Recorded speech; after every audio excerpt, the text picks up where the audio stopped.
Alright, hello again everybody. This is Derek, and I'm going to be coming at you with basically my Wargaming weekly here on this Saturday.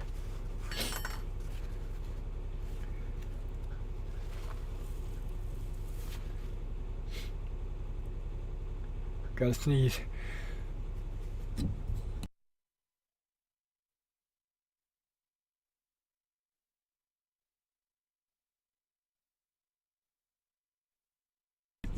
Interesting. Alright, so as you can see, I've got some tea sitting. Just boiled the water, so I'm waiting for, and you can see what brand it is.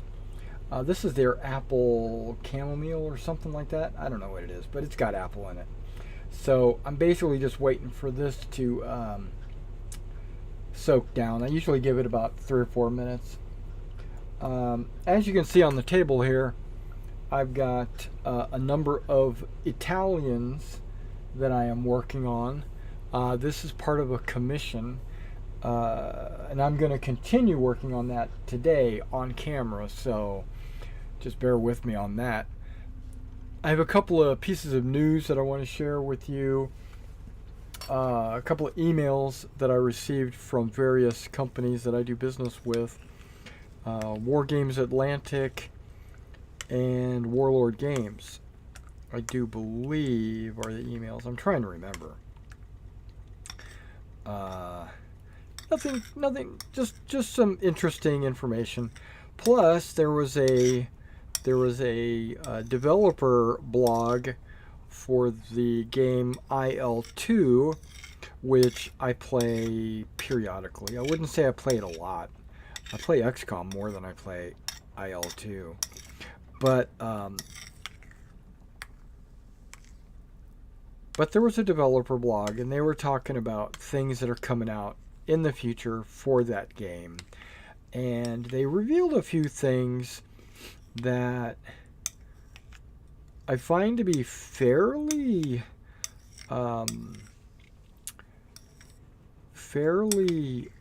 alarming, well, enlightening or eye-opening, I guess is what you might call it. And I also have my lunch here in front of me, and I'm going to be eating it as well as talking and stuff like that. So I'm going to try to knock this out, get it out of the way so I can start painting. But basically, we're just going to sit here and chat and talk about whatever comes to mind. Let me go ahead and move my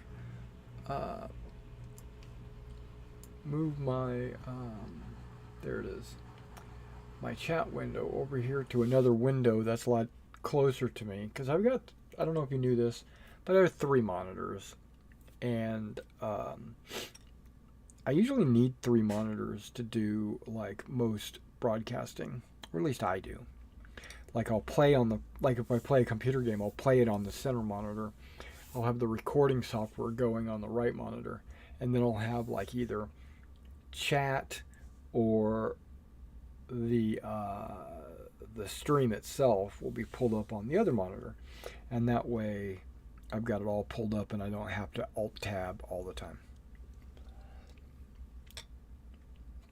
Okay, so now instead of you guys having to watch me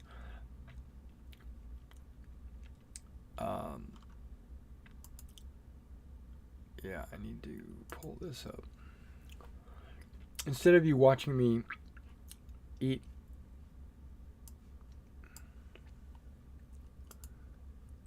on camera, which I'm sure you guys don't really care about,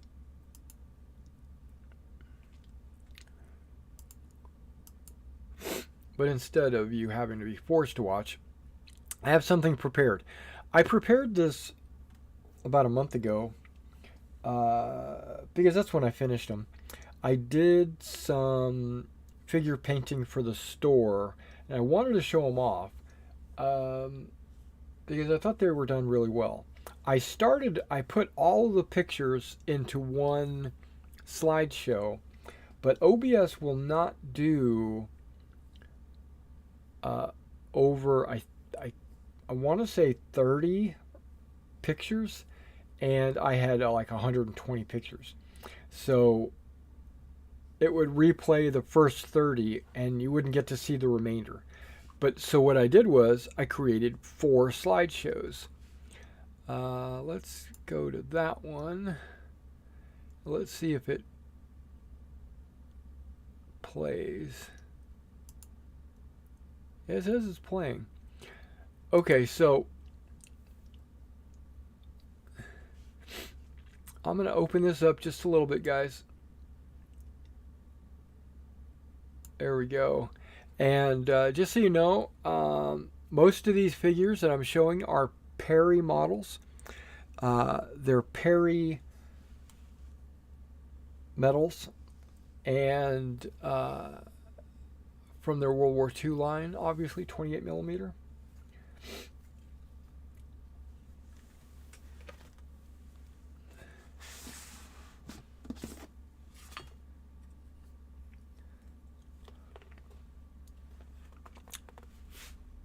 So I'm going to let it play for a while, and then if I see it starting to start over, then we'll jump into slideshow 2. That's the idea. That's the plan. But really, I'm just killing time. I'm covering up my eating and all that.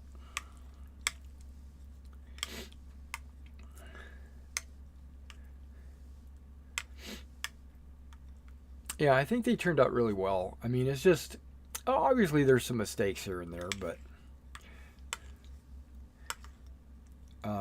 I notice imperfections on my painting when I record them and play them on the monitor. Right, they're zoomed in. I can say, "Oh, look at that! I didn't paint the bottom of the edge of his helmet," or I didn't paint the strap on his bag, or there's a really dirty look on his camo, what do they call that? Jump smock or whatever. You know, and I see all that when the camera is zoomed in on these guys. But when I'm looking at them on the table from a playable distance, you know, of like a foot, they look great.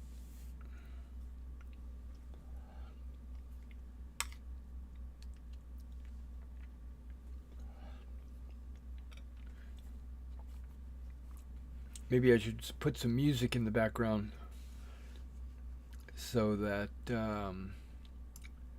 wouldn't be so boring. But unfortunately, no. Not going to do it. Because I'm afraid of copyrights and stuff like that. I don't want to argue about that kind of stuff.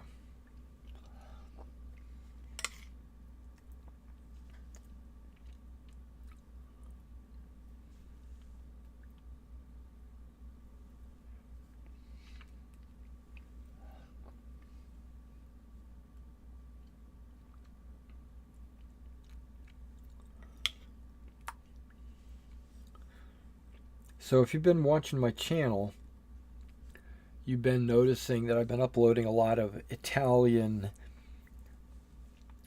what's in the box videos.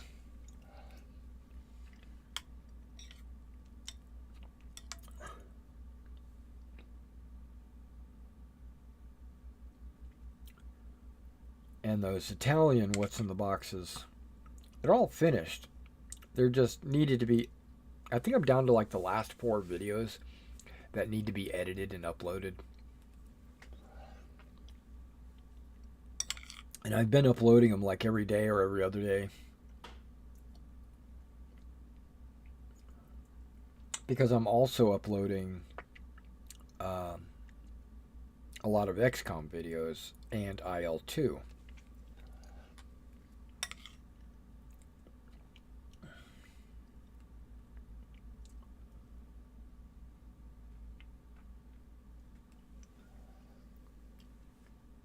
A little light mortar. Yeah, I tried something a little different on these guys. Normally, I paint European theater, but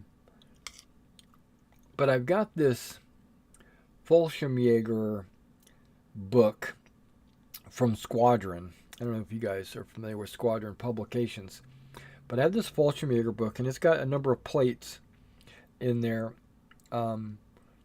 It's kind of like an Osprey book, but done in a different format. But it has some plates in there of various Fallschirmjäger units and what their uniforms were at that time. And I saw the invasion of Crete. They were wearing this uniform you see here in front of you. And I said, okay, let's do that. I just picked it. And they're basically all ready to go for the invasion of Crete.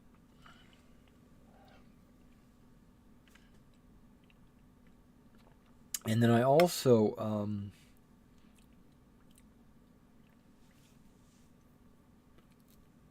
normally don't use light earth as a texture, but on these guys I went ahead and did that. I thought it would make them stand out more as a Crete countryside kind of thing. And I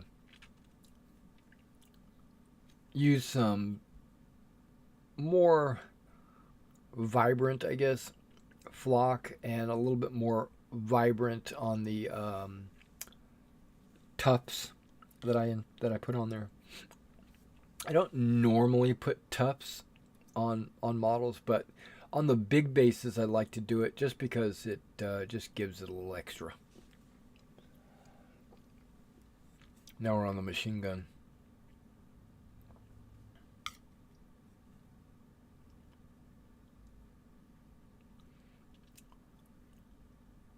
And little imperfections like that little brown spot on the gunner's helmet, I think that makes the model look more authentic.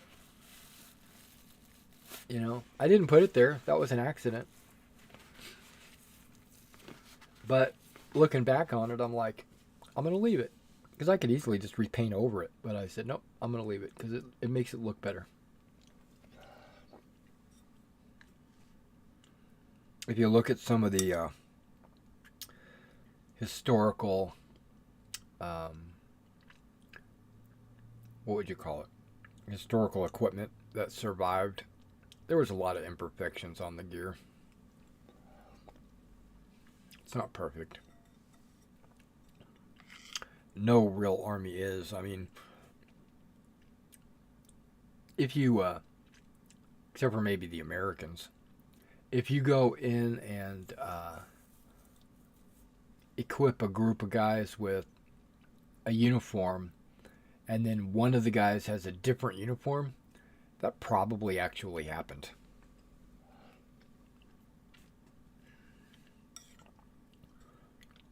I mean, scrounged for the right jacket or a different jacket, or maybe he was issued the wrong color or something. It happens. Been there, done that, real life.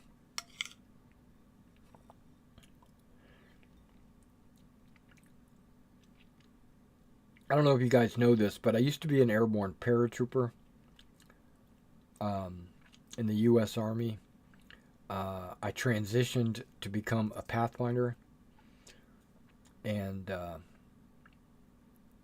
I really look back on those days with what's the word I'm looking for? I look back on those days with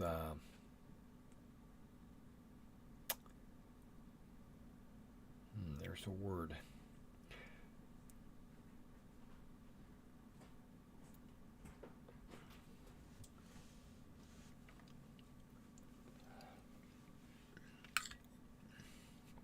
Not reverence.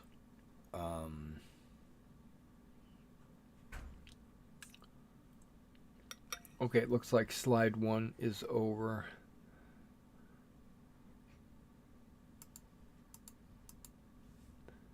Let's take a look at slide 2.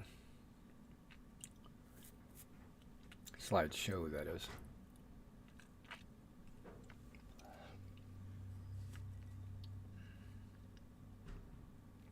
Not with respect or reverence, but I look back on those days as if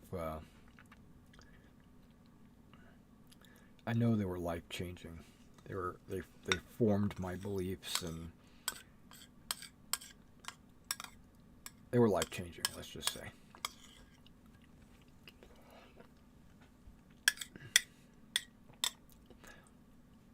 I remember sitting on top of a PX. I think it was more of a commissary. I was sitting on top of a commissary on the roof with someone who I did not know. He was in my unit, but I was brand new to the unit, so I didn't know anybody. With live ammunition, watching the back fence of our caserma, because I was in Italy, and it was like, I don't know, 30 degrees outside. It was freezing.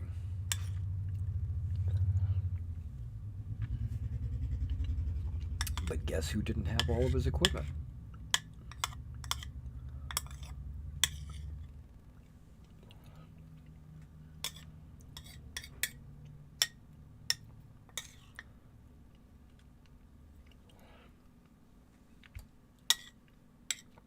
If you want to hear about that story, I can tell you.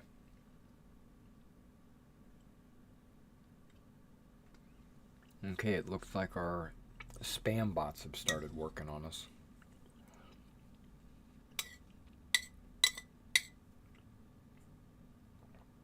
Okay, so now I'm waiting for the slide to come back around to the sniper, right?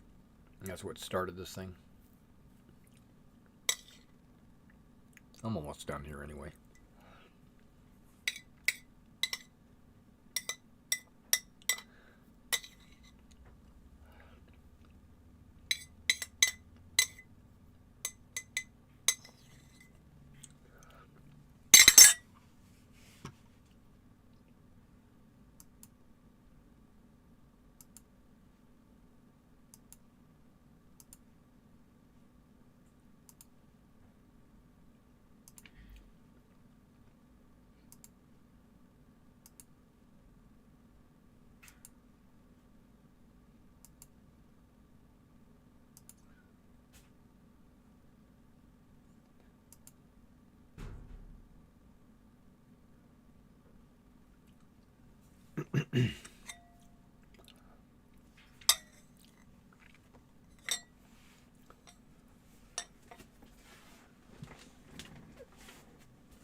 Anti-tank rifle, it looks like.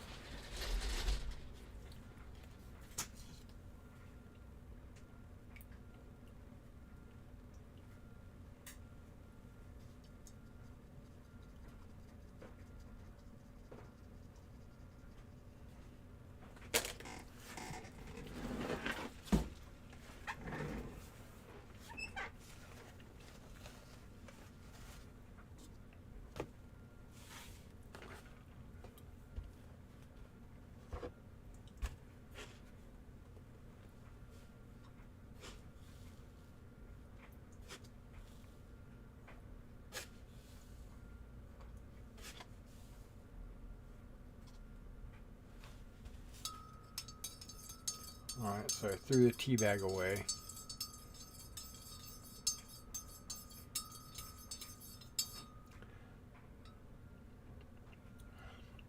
Now I'm going to let these slides play.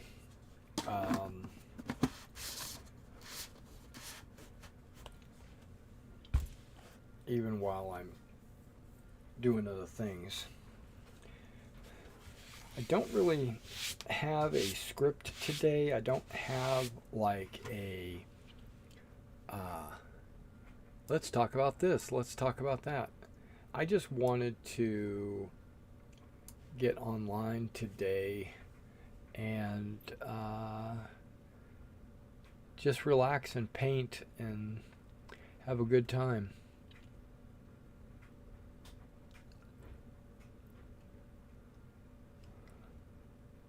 Okay.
Alright, I got the two websites that I wanted to show you pulled up.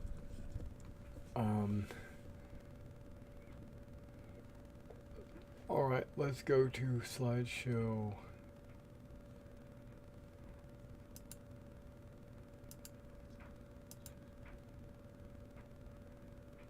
Three.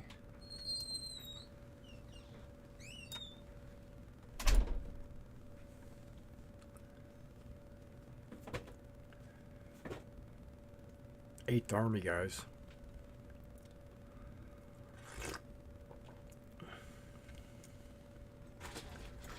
Okay, I hope I stirred that up.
so what we'll do is we'll suspend the slideshow.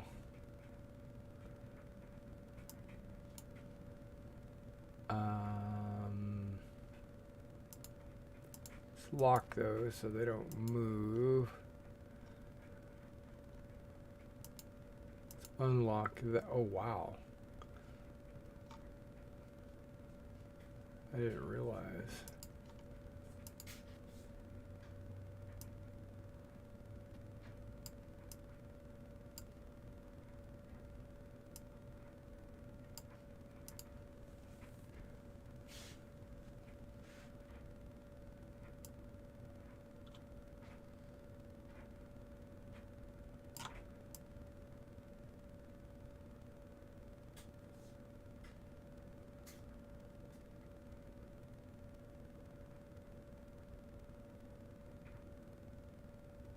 There we go. All right. You probably can hear some rumblings in the background. It's the washing machine and the dryer. They're going, and I'm like maybe 10 feet away from them, just with a wall between us.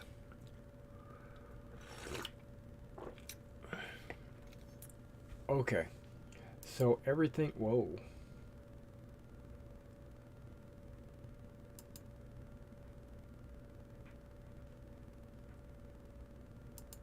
Let's lock that.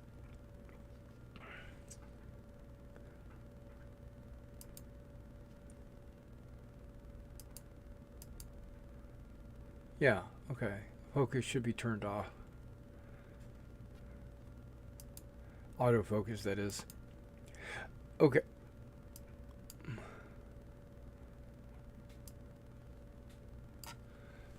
All right, there we go. All right, so before I jump into painting these guys and discussing painting those, I want to go over a couple of things on for news.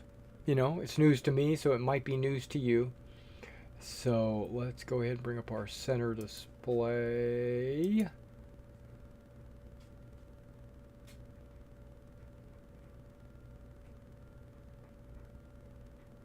Yeah, that looks good.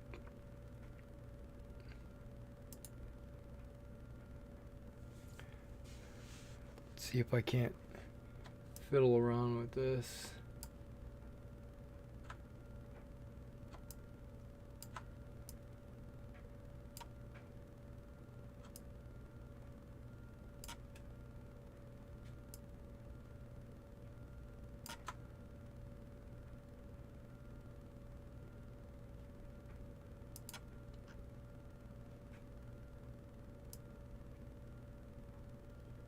Make it a little bit bigger. I don't know.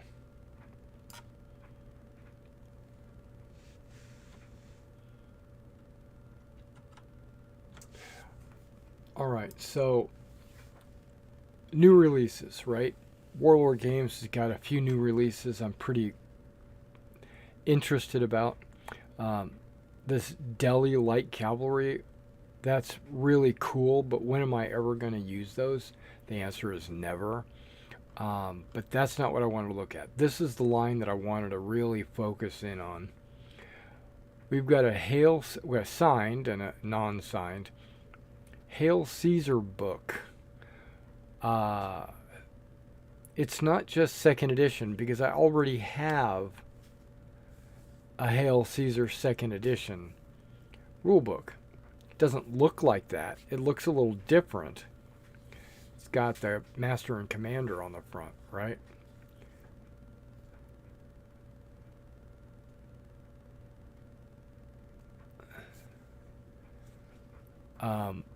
Like, it comes with a Richard the Lionheart special figure, which I think is pretty cool. But you don't know if you're going to be getting like Caesar or Alexander, or I don't know how you would decide what cover you're getting. And they come, it looks like it's going to come in a slip box, right? A little slip protector, which I think is really cool. And then it kind of shows what the interior looks like, which looks like their normal work, stuff that they do well. But it's revised. So what does that mean? Hail Caesar 1 and then Hail Caesar 2 came out, which there wasn't really a big changes. And then now there's going to be Hail Caesar 2 revised, which I think it just means it's going to be organized differently in the book. So if you already have Hail Caesar 2, there's no real need to get that. I was super, I mean, they could have called it 3rd edition, right? But I think I appreciate them saying it's actually 2nd edition, it was just revised. So that's a positive. But I think it's unnecessary. I think they just wanted to clean up from all the other videos that I've watched. I think they just wanted to clean up the appearance and the look and make it more modern looking and not so ancient and old like an old 1980s miniatures game. They wanted to clean it up, and okay, I'm okay with that. And then you got these 2 army deals. Which, remember, this is in the new releases section. You got a Gaelic Celt army, and then you have a Gaelic. Wait, you got a Celtic army, which is Gaelic Celts, and then you've got Caesar's starter for the Gaelic Wars. Okay, that's a starter set. Hold on, what's going on?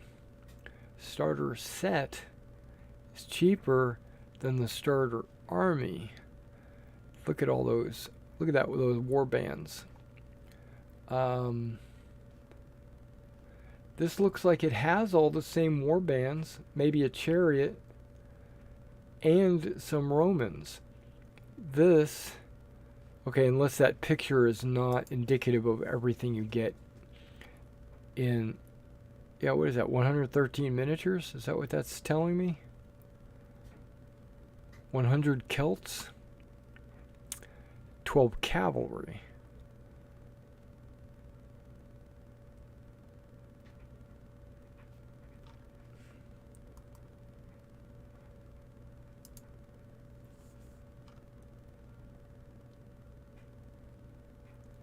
Okay, this is 90 Celts, pretty close, and Romans. There's just no cavalry.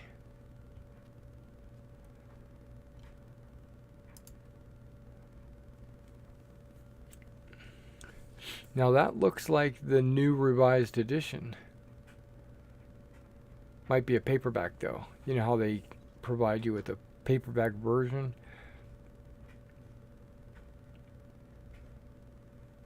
Softback Hail Caesar Garner's edition. Okay.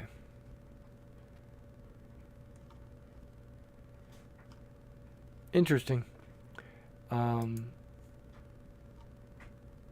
Yeah, I love me some Republican Romans.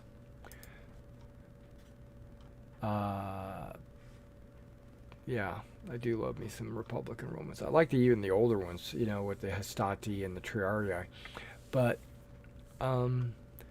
Caesar's Romans are not bad at all either. They're easy to paint, actually. Okay, so I just wanted to announce that if you are interested in these books here, they're going to be released super soon. The 101st, not 101st or 82nd, what am I saying? Just U.S. Airborne 57mm anti-tank gun. I could have swore they already had that model, but maybe they redid it, and it's different packaging or something, but they're basically re-releasing it. It might have been off the market. But another big thing is they're Italians, like the ones I've got on the table. Some of these are plastic, a lot of these are metal, but they're going deep into the Italians, which I'm good with that. The Italian army has now got a 100mm I think that's L17, but the Italians wrote it a different way. Basically, it's a medium artillery piece. They also have this 47 millimeter elephant gun, this Beretta 20 millimeter anti-aircraft gun, which this and this I actually have on the table, but not with the Bersaglieri.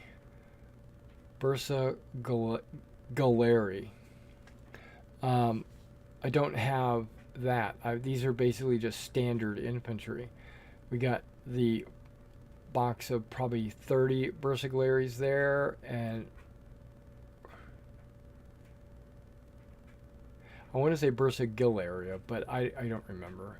I was in Italy a long time ago.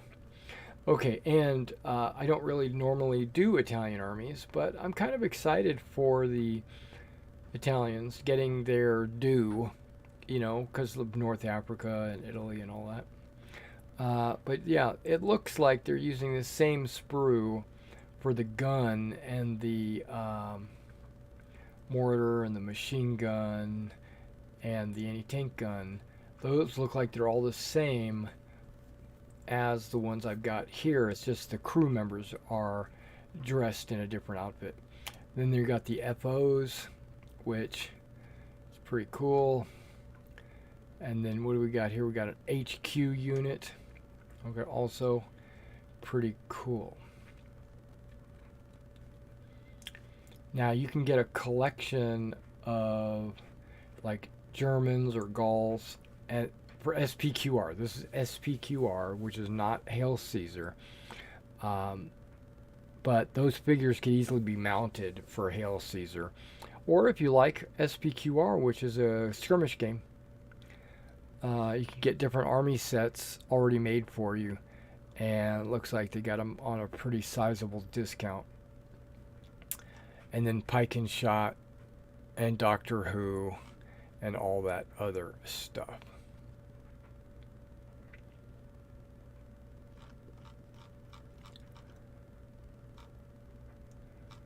Okay, so that was and then you got the Evil Dead 2 coming out, which, if you're a big fan of the Evil Dead, you might like that game, but I like the movies, but I don't think I would enjoy the game. That's just me.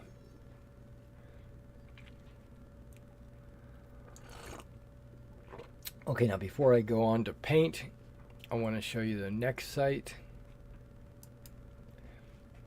which is the Wargames Atlantic site. Wargames Atlantic make a lot of cool models. They're a fairly new company, and they are growing steadily. And you got two boxes here. You got the German sentries, right, and the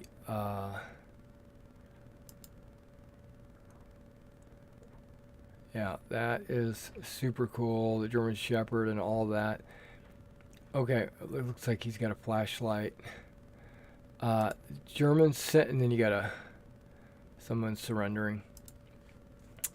They have the German sentries, and then they have the British SAS commandos, which go real good with that new TV series, The Rogues, right? The origin of the SAS.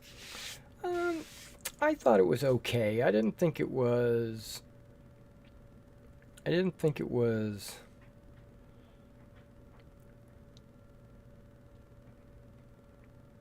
a must see. I thought it was pretty good. The TV series, that is. I've only seen the first episode, but okay. But the reason why I think they're releasing these boxes is because there's a game out there called O Dark 30 or 30 hour or something like that. I don't remember what it's called actually. But it's a game about breaking in, sneaking in, and releasing prisoners. It's kind of like, I mean, it's a miniature game and it's a tabletop game, but it's a one-trick pony. You know, it's It's yeah, you can have different layouts, you can have different units, you can have different what do you call it, different scenarios, but to me it's all pretty much exactly the same thing every time. It's the SAS commandos break into a German facility, they rescue the prisoner, or they blow whatever it is in there up, planting explosives or whatever, and it's the same thing. It reminded me a lot of the old SPI game called Commando, or I don't know if you guys ever have seen that game or played it. I have it. I think I have it on the wall, actually. No, I don't see it. Maybe I put it outside in the garage. But yeah, it at the time when I was in high school. That was a really exciting World War II role-playing ish game. But after I played it 2 or 3 times, I felt like it was the same thing over and over. But these figures, I do believe, are the figures that were contracted by this other company to be put in their box sets for that game. So now that they have the molds, why not just release them, right? Now, I have some Panzer Lear. This is totally off the subject, but I do have like 3 boxes of Panzer Lear on my store. If you're interested in some of these figures, they look really good. I think I'm planning on getting some German infantry. I might get these guys too, because it's always cool to have some SAS commandos. But I think I'm going to get these Italians as well, because I'm starting to really dig painting the Italians I got on the table here. But that was really it. I'm sure that they've got other things. It was just 2 new plastics for World War II. It looks like they've got some World War I coming. And they got something called a digital tribe. Highly detailed model in 3D files, so that you could print your own, I guess. Some of these lines, I just don't understand why they are bothering with them. Napoleonic Wars, I love. World of Blaze, maybe even World War I. Decline and Fall, okay. Blood Oaths, First Empires, Classic Fantasy, but this one right here, Deathfields.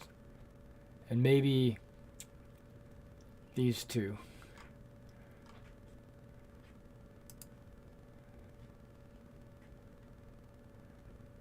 If you need some aliens that you haven't seen in other games,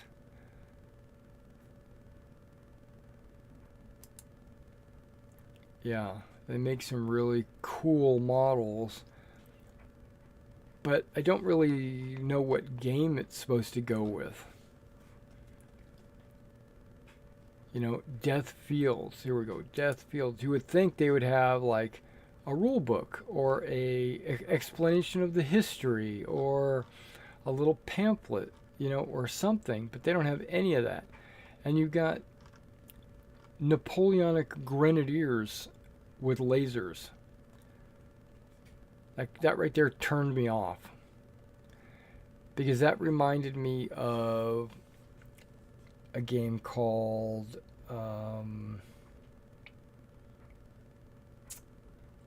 oh shoot, it was in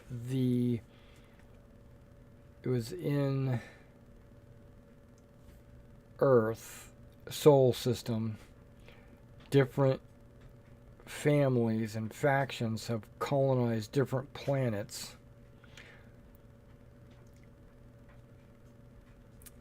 And there was a rift in the time-dimensional space out close to Pluto or whatever. And the demonic hordes were coming through this portal, this gate. First of all, you're mixing sci-fi and fantasy, which I personally do not like. And then the presence of the demonic energies or whatever caused human civilization to backpedal, right? And this is something I just didn't understand. We had spaceships, but everything looked like World War One. You know, it just Bauhaus, I think, was one of the groups.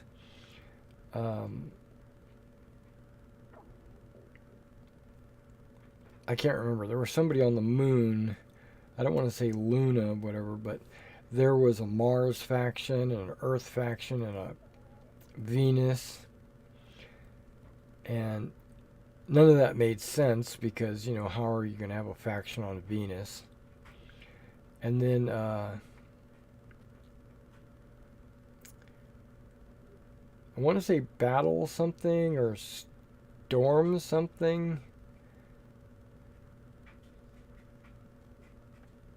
Warzone. There it is. I knew it'd come to me at some point.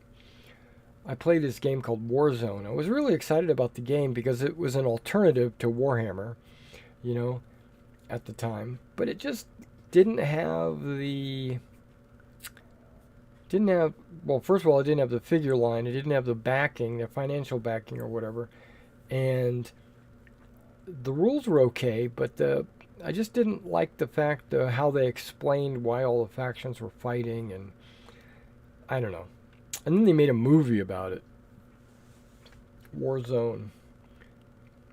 They had a board game, and then I think they made a movie about the board game and not the miniatures game.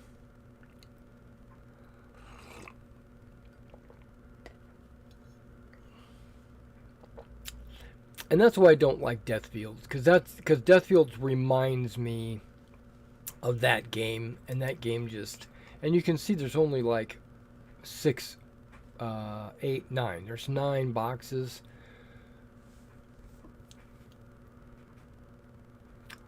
And less grognards, right? Those heavy weapons.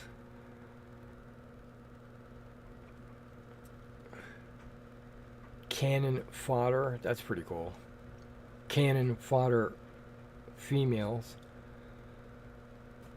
Bulldogs. I don't even know what the factions are. And there's other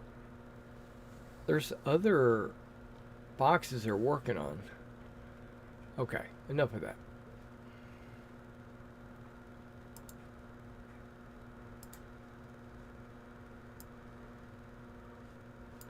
Yeah, let me get all this out of the way.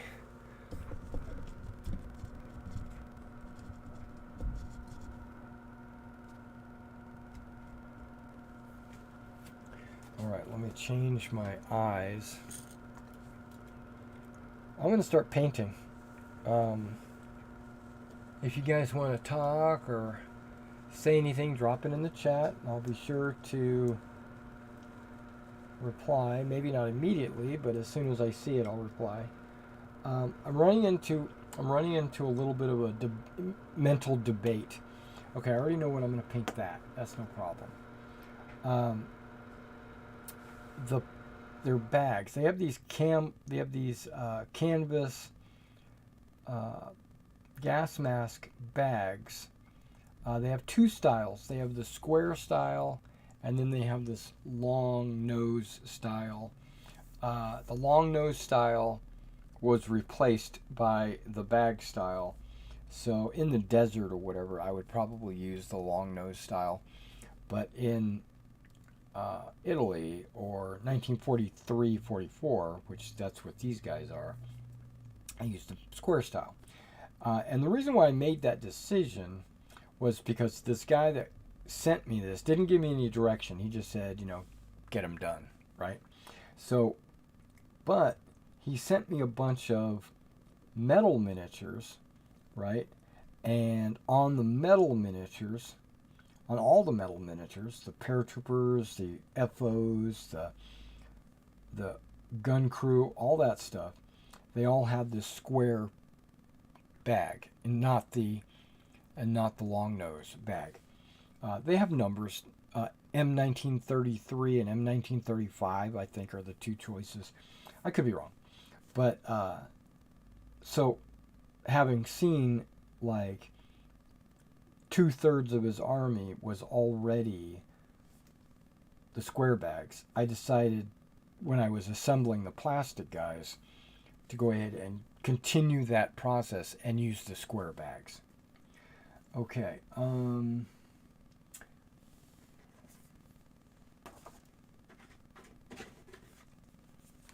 All right, so we got some. I cut the pictures off of the boxes to give me like inspiration on how these guys should be painted.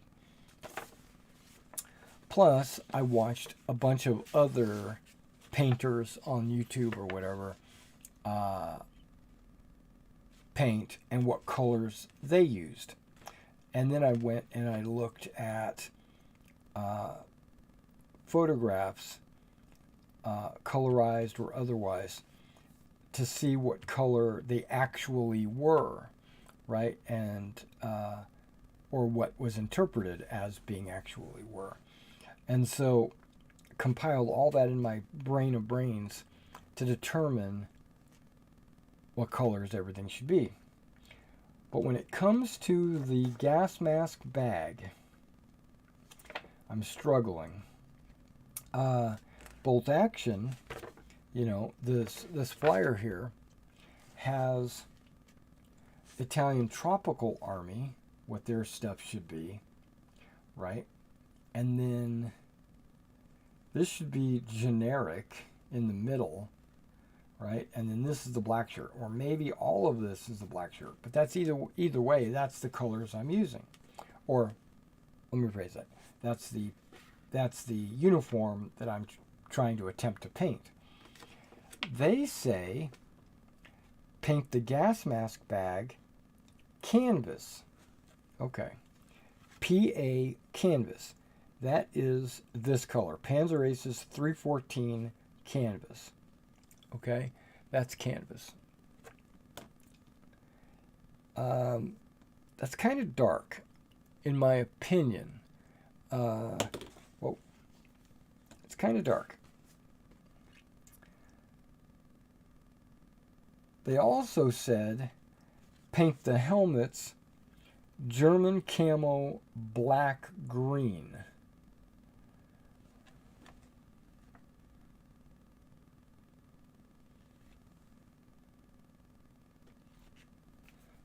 Okay, that's German camo black green. And you can see that that looks almost black. And it shouldn't. The helmet should be closer to field gray. It should be a green, but it should be a field gray. So what I wound up doing was painting it dark green, right? These are dark green. But I still feel that's too dark. So I think I'm going to lighten it up, painting some field gray, watered down, blending it with those helmets to kind of soften their look. I think that's what I'm going to definitely do with that. They say the puttees should be uniform gray. Well, I did paint their puttees uniform gray, and I thought they were supposed to be very close to the uniform itself. I thought the uniform fabric and the puttee fabric and colorations was the same, but according to this, they're saying they're not. They're a slightly different color of gray, which I'm okay with because that kind of accentuates the puttees. And this says paint the webbing with black. Guess what? I'm not painting any webbing black. Okay, so instead of canvas, which is too brown, too dark, I want to paint it light. Not as light as khaki webbing. Khaki webbing is just too light, okay? Too bright. I was thinking more on the lines of a German camo beige. Now all three of these colors are German camo beige. They're just one's older than the other. This is a brand new bottle. I'm going to try not to use that one. So what I'm going to do is I'm going to paint one of these bags, maybe this backpack and bag. I'm going to paint that canvas. Okay, I don't like the fact that he's on the tan jacket. There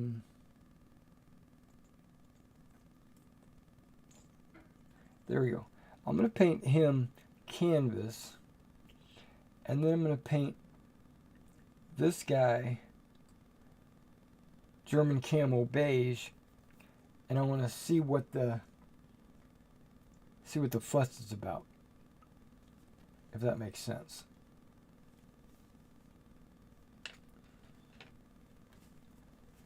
A little bit of it, because I understand that the look in the bottle is not always what it looks like on the figure.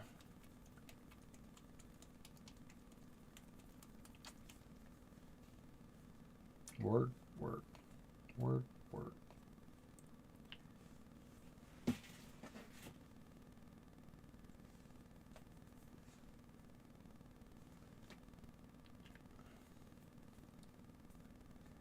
Okay. Let's see if we can do both. Multitask. Both bottles, same time.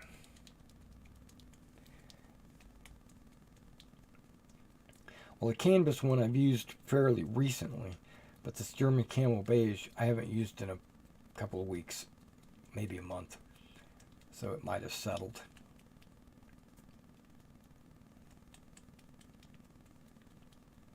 You never know, right? All right.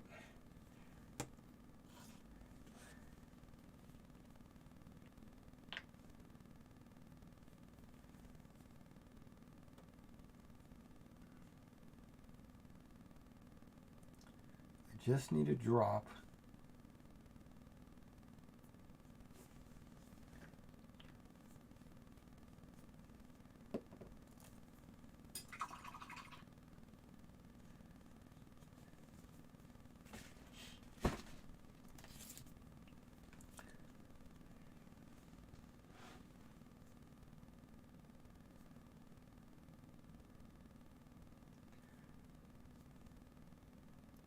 Okay, this German camo beige looks kind of dark brown.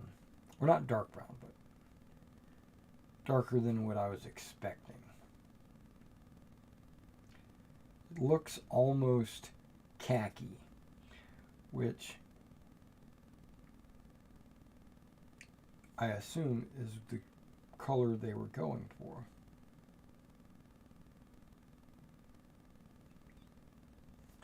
Okay, so we got a bag there.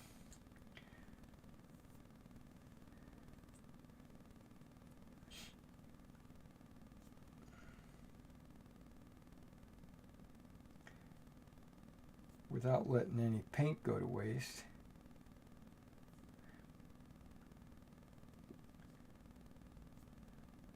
I'm going to paint maybe 2 or 3 more of these.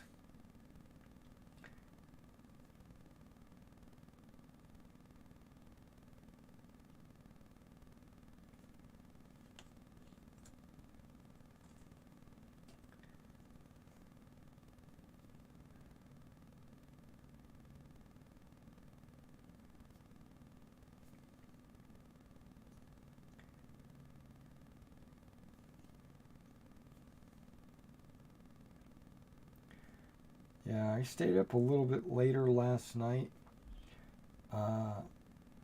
painting the rifles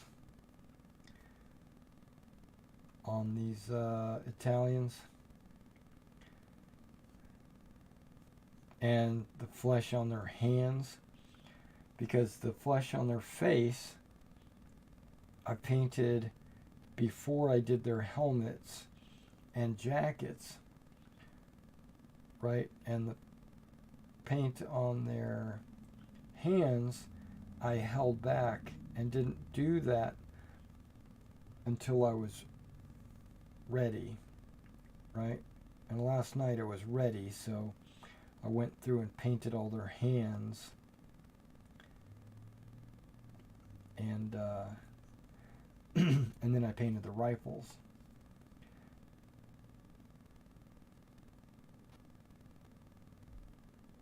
And I did some of that early in the morning so that, you know what, I'm going to put it on this guy here because he's got that dark color. I want to see if it's got enough of a contrast. Don't forget that these are not washed yet. I think I'm going to use a soft tone, maybe a strong tone, but I think I'm going to go soft tone on these guys.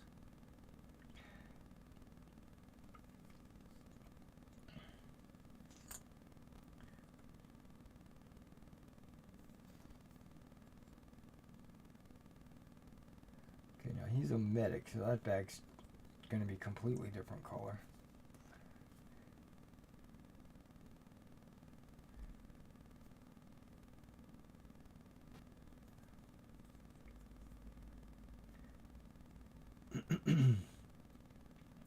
Wow, one drop of German camo beige is going a long way.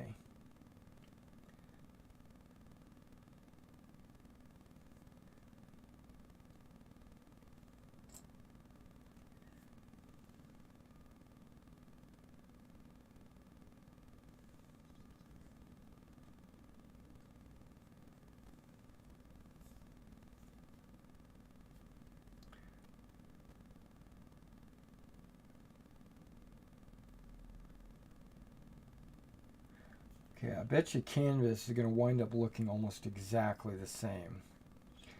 And if that's the case, then I'll probably just stick with the suggested canvas.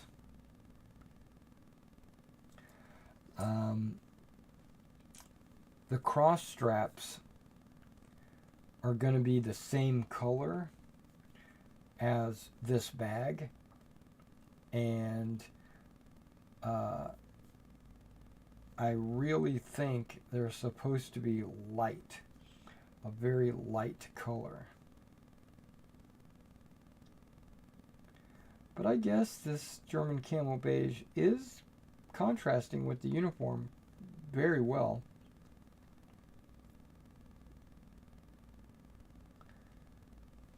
I mean, there's quite a bit of contrast there. Okay, I think I hear a mailman.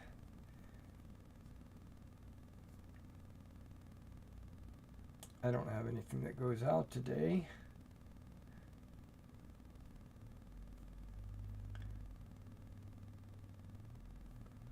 All my commissions that are finished and paid for have already been shipped out.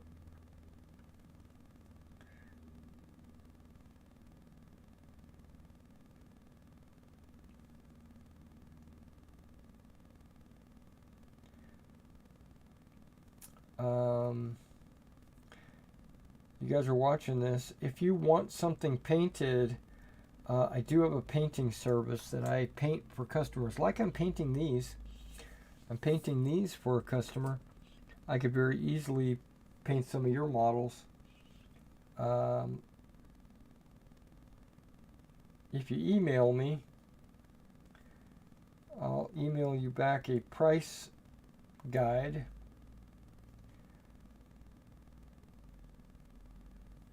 And tell me what you want done. I'll give you a quote.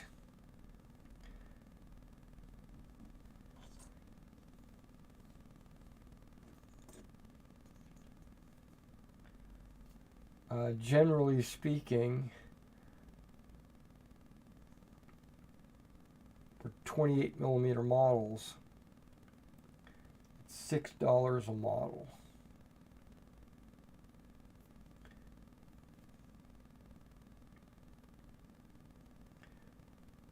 And whatever the lot is, large or small, shipping is always $10.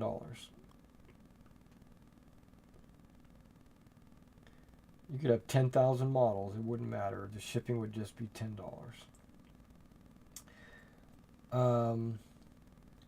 If you're wanting decals, okay, yeah, this might be a good test as well. On the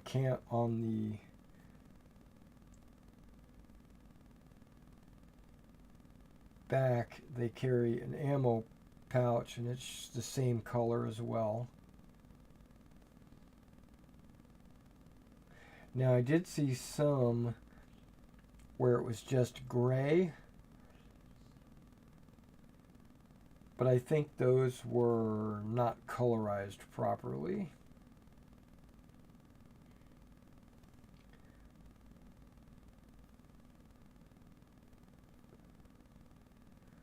Okay, not doing any straps, just, okay, that doesn't look bad actually.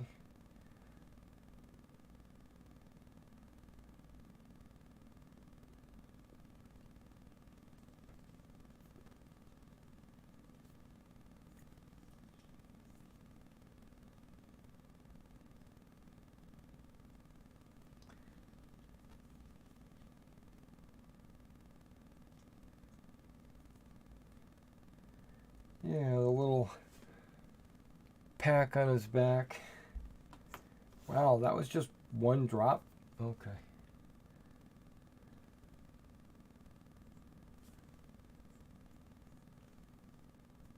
And I could probably do another 5 models.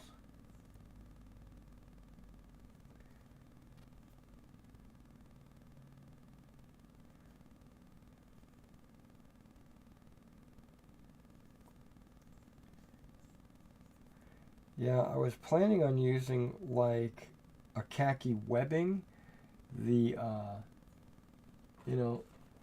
something like that, but that I felt like it was maybe just a little bit too light.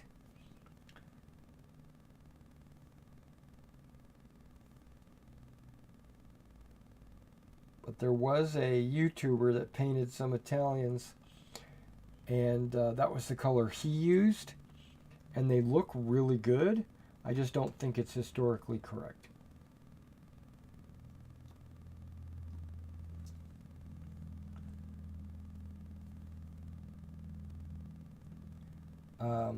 I also saw a guy do a review on the Wargames Atlantic Italians, and he painted the hand grenades red, bright red actually. And I was like, what the hell are you doing? So I did a little research on Italian hand grenades. There is a style of hand grenade that is bright red. The ones he was painting as part of the Wargames Atlantic collection is that grenade.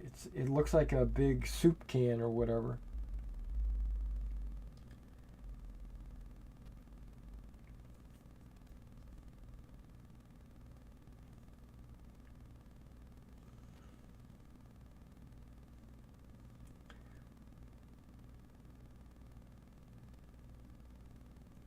So he did it accurately. He did it right. It should have been red like that.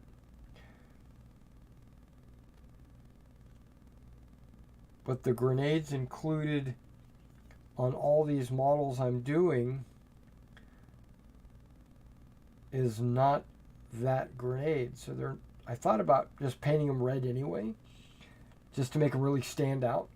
But then I thought about it and I was like, well, that's not historically accurate. Why would I do that. I mean, yeah, it'll look good, and other grenades are red, just not the ones that are on these models. These models just look like your standard baseball looking hand grenade. Egg. I guess you would call it an egg. It looks a lot like the German egg hand grenade. It might even be supplied by them.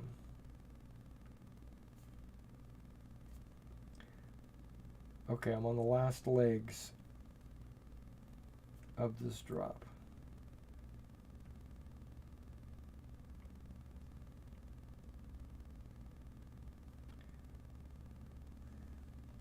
Okay, that was German camo beige.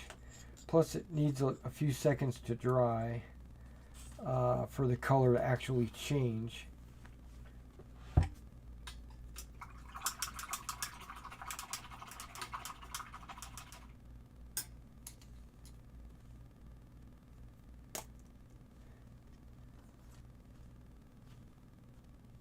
Yep. Let's put this with them. German camo beige.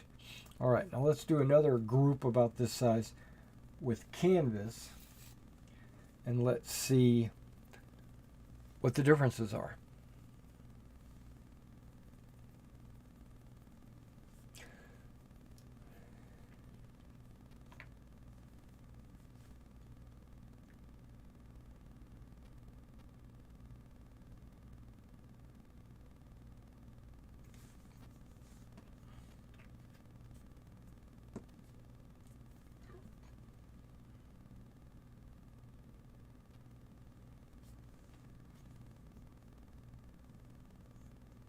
If there is any difference.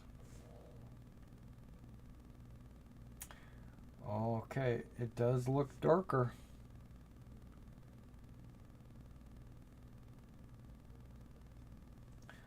Way darker. Almost looks olive drab.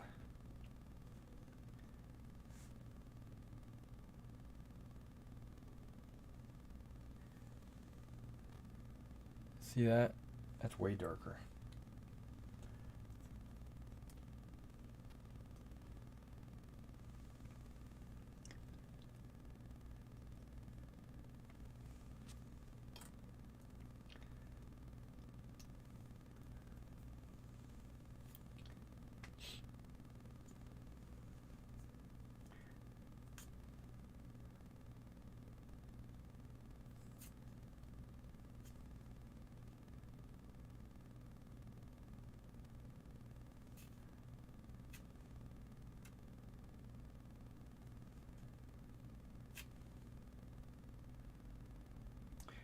Yeah, it looks like the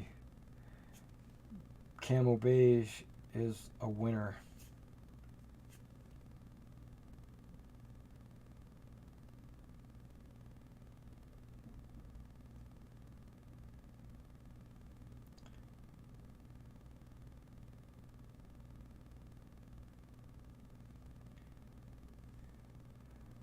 Yeah, that canvas just looks too dark.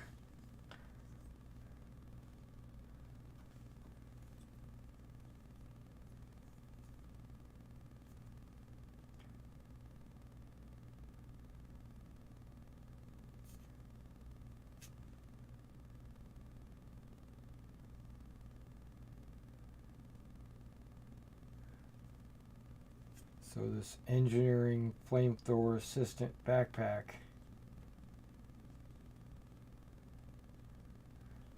no problem, that can be canvas.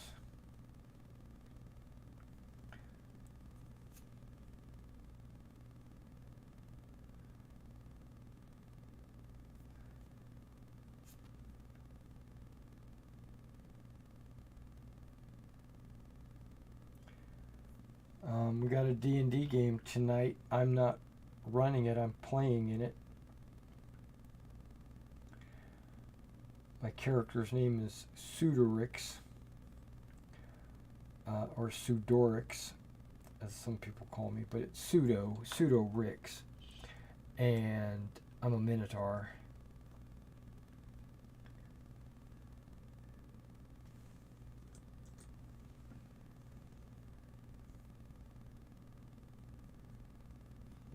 think I'm gonna have enough.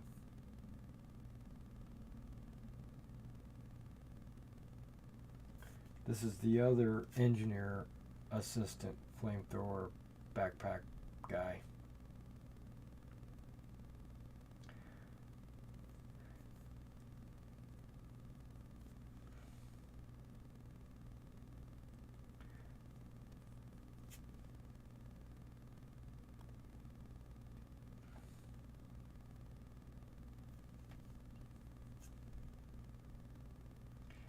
It looks like it might be a box that he's carrying on his back, and that it's got a cover over it. You know how like a lot of backpacks will have these rain covers? You know, your hiking backpacks or whatever, you have these little stretchy rain covers that you put on them to keep the contents dry. It's kind of what this looks like a little bit.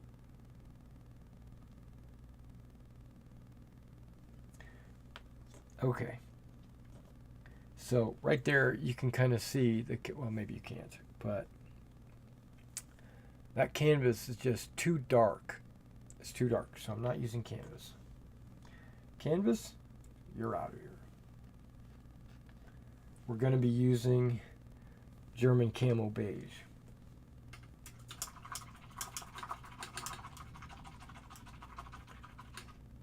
And it looks like it's going to go a long ways. A couple of drops, boom, got the whole thing covered.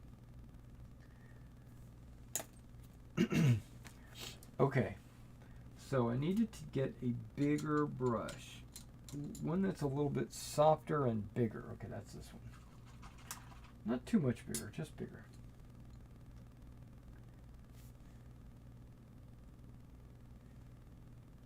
It's an O brush. Okay, that's fine. We're going to take this German Army Field Gray, and I'm using the Warlord Games German Army Field Gray. I have 3 Field Grays. I've got the Warlord, I've got the Army Painter, and I have the Vallejo, and all 3, oh wait, and I've got Tamaya as well. They all look different. Every single one of them has a different look about it.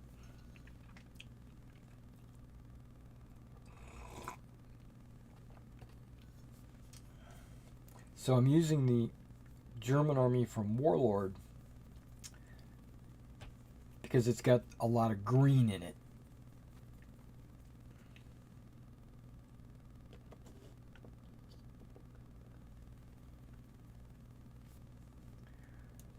I'm really happy with the way these camouflage smocks came out on the paratroopers. Okay, which one do I want to do it in? I guess this one looks good. That's an air bubble. Okay.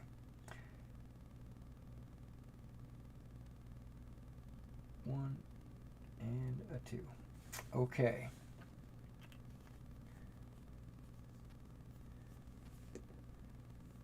I'm going to use Liquitex Matte Fluid Medium.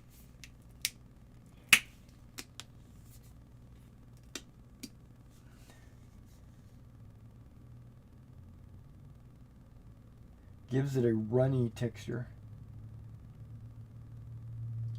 Not that it already has it. Whoa, there we go. I want to be a little more of this than the paint. Same with the water. The water is going to be pretty excessive.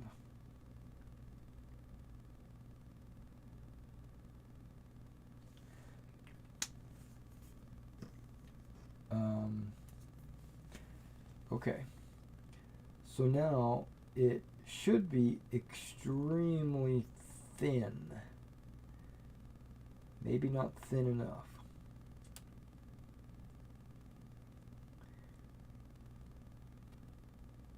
Yeah, that doesn't look thin enough. Okay. Let's do a little trial run.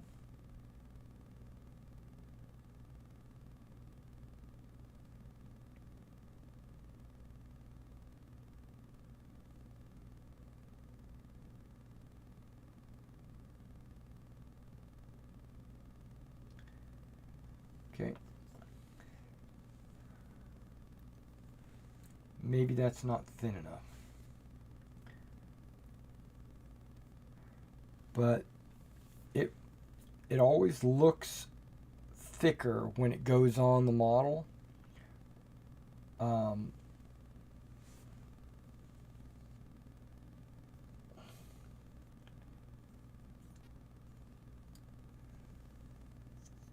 Dark green with the field gray, watered down field gray.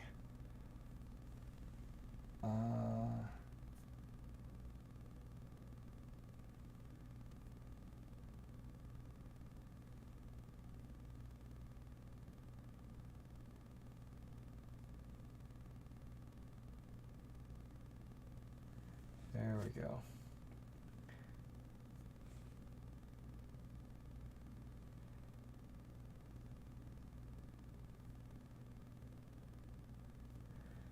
So when the pigment settles and the water dries and it settles down and it adheres to the helmet,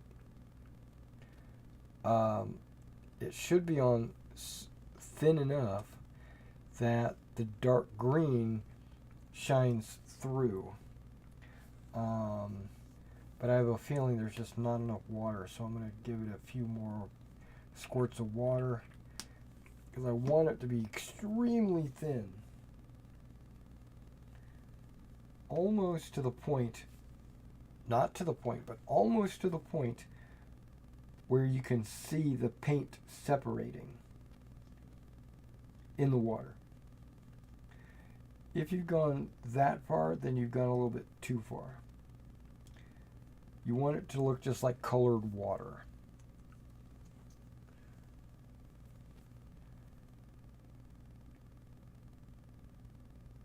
Oh yeah, that's the consistency right there.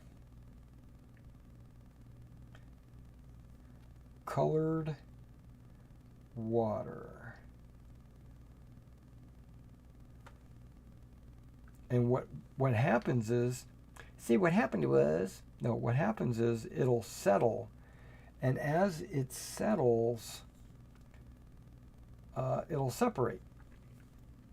And you'll get like maybe a two-tone look to the helmet. Well,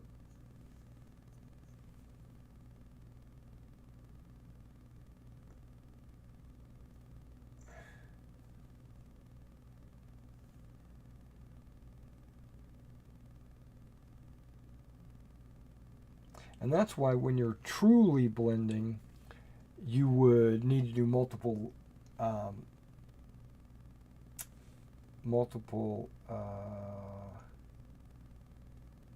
layers.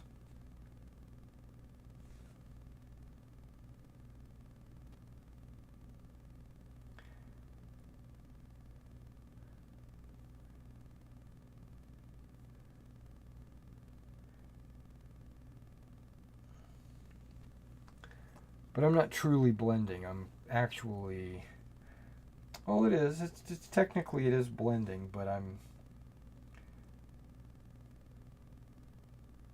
doing the whole helmet, and not just like the top of the helmet blending down to a darker underside of the helmet.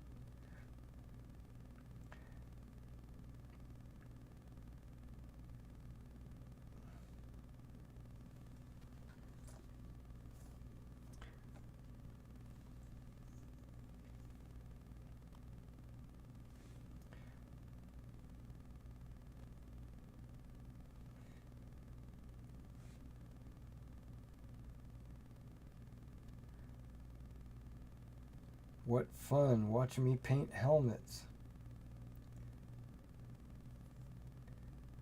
But that's not why I'm on camera today. I'm on camera just to relax, talk to you guys.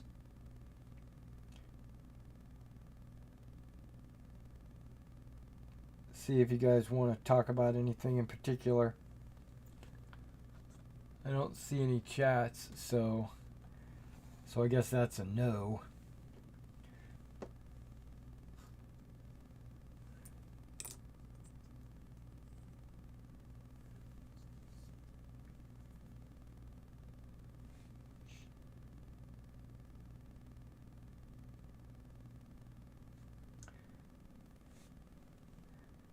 The another topic I wanted to talk about was the IL-2 computer game that I play. They had a developer's blog, and it was eye-opening in multiple different ways. Well, first of all, I knew it was a Russian company. Okay, I knew that already. And I didn't want to support a Russian company during this war, right?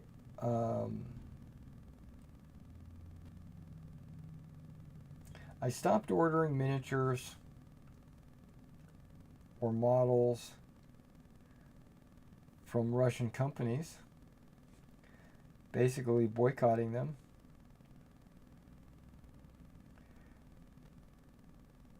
And I thought to myself, because I didn't really know, I'm not really in the know.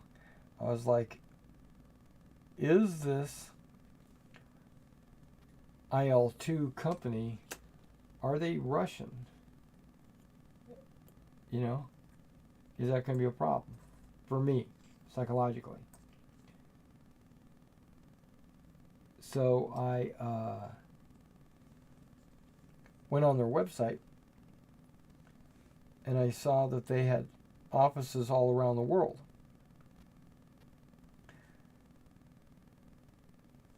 And I was like, okay, so they're like an international company. And the 1C looked like it was in Sicily or something like that. And I was like, okay. So they're sitting in Italy doing their thing. And then this developer blog came on, and they specifically said they were in Moscow.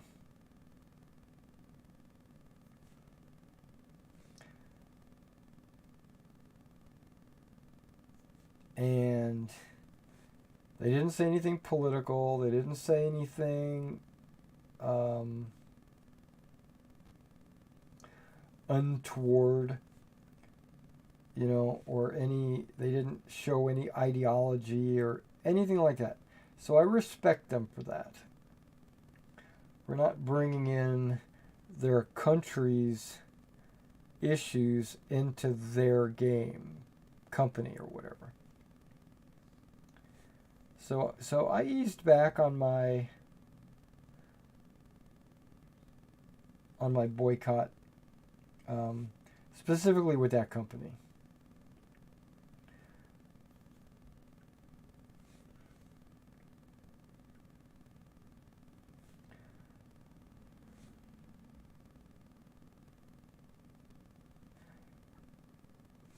Okay, and then they started talking about their company. Right? You know, it just came out in conversation. It wasn't like a topic that they were trying to talk about, because they were answering questions and stuff like that as well. Their company has like 50 employees. 50.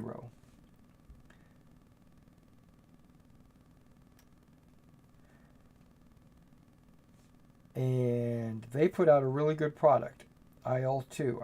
I really like IL-2. I like it a lot, actually.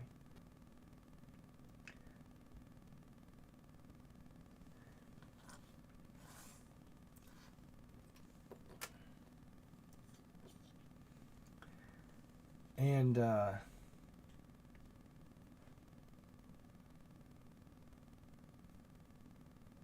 it made me start thinking about another company that I like in the computer gaming genre, Star Citizen, right? Robert Space Industries.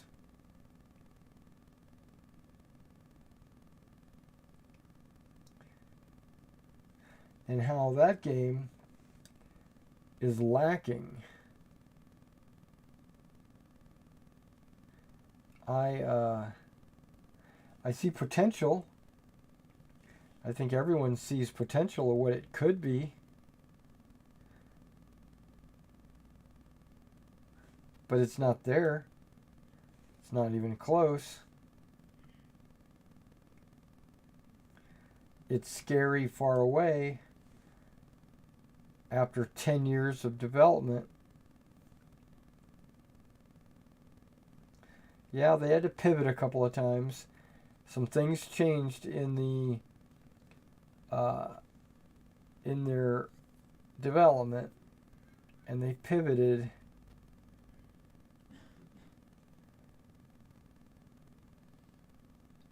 For the better. I'll give them that. It's for the better.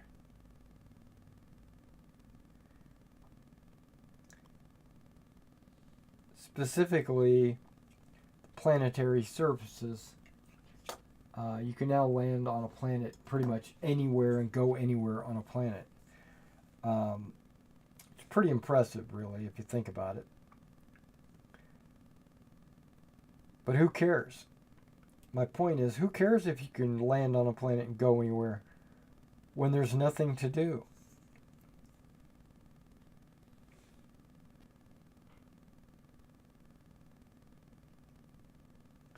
I have over the last maybe 6 months, I've slowly started to become cynical about that game. I was a white knight for a long time. They couldn't do anything wrong.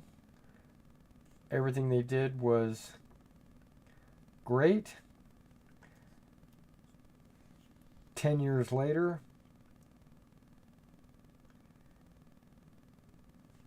it's just not doing it.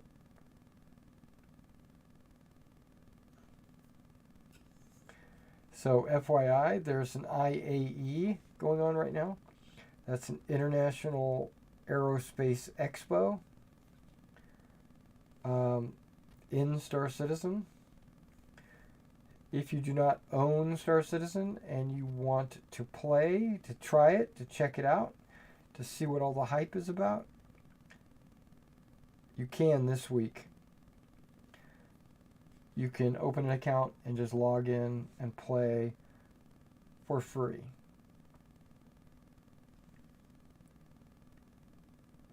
If you decide to get it, make sure you use my promotion code so that you can get additional credits in-game. Plus, I get a brownie point. I get a little referral point, and if I get enough referrals, they might give me like a laser rifle or something.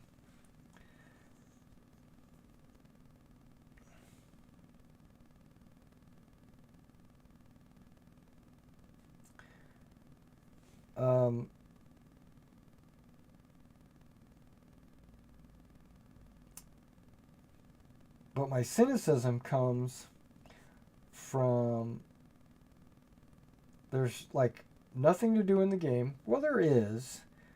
There's bounty hunting and there's cargo hauling and stuff like that. But they have like 100 different game loops, and only like 2 of them are fleshed out. Maybe 3. Maybe 3. Mining is also fleshed out. After 10 years.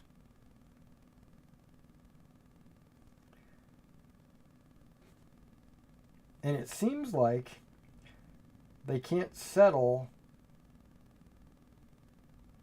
on any specific thing. They're constantly making changes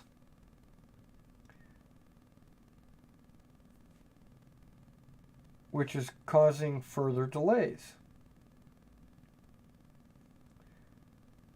They initially had a vision, Chris Roberts' vision, 10 years ago. And now it's just constantly changing, and the game is updating, and which is okay. That is a good thing, that they're trying new things and they're updating their game. But this is still pre-production, and yes, there's not pre-production, it's alpha, I guess. It's good to make these changes before the game is released. That way, when the game is released officially, it'll be consistent, and the players can... Oh, these helmets are looking good. Yes, they are. Okay. It's toning this green, this dark green, down and giving it a little bit of a highlight.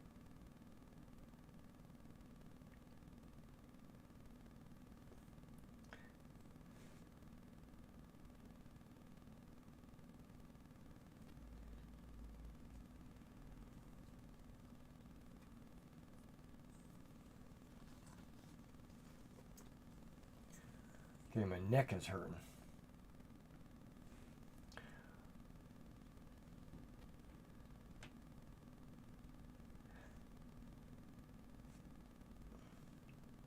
Okay, so basically it basically just made me more disappointed in Chris Roberts that after 10 years, we don't have a product that we can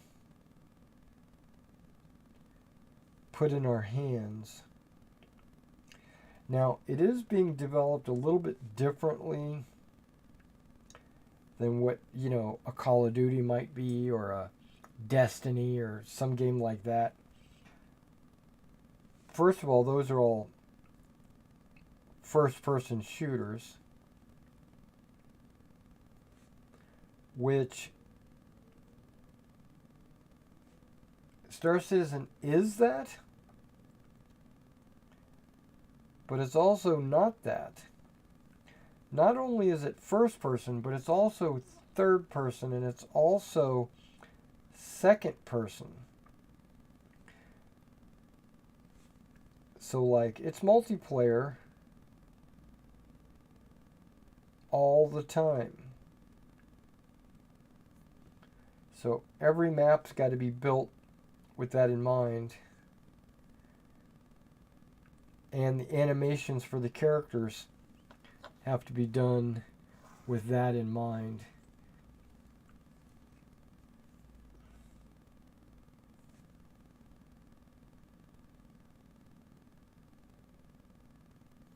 I hate going back over models and repainting areas that I had already painted. Now, I do that with my own personal models when I'm trying to add detail or, you know, flesh out a certain part of the model with highlights or whatever. I don't mind that. But like all this is just recoloring the helmets. So I feel a little like that dark green wasn't light enough. I probably could have mixed some field gray and some dark green.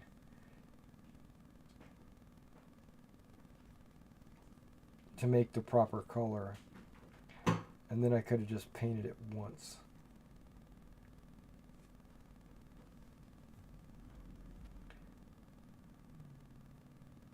But whenever you highlight something like this with the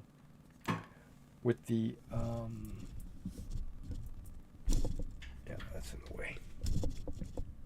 Yeah, whenever you highlight something with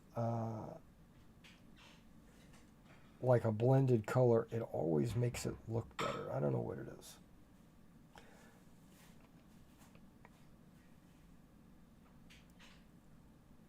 So these should look pretty good once they're highlighted.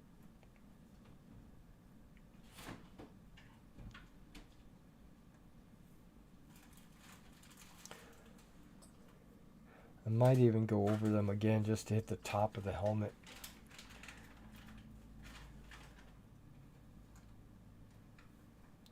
But usually I do highlights after I wash, because it'll clean up any of the staining that washes do.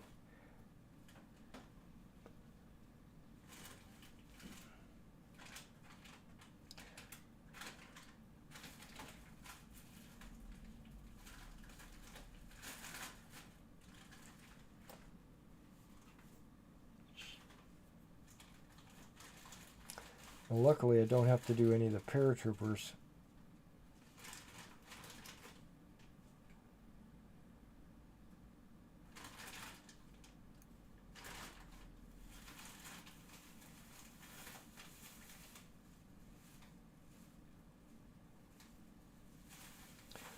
Or at least, I'll have to take a look at them real quick, but I think they all have helmet covers on.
Okay, so back to the IL2 dev blog thing.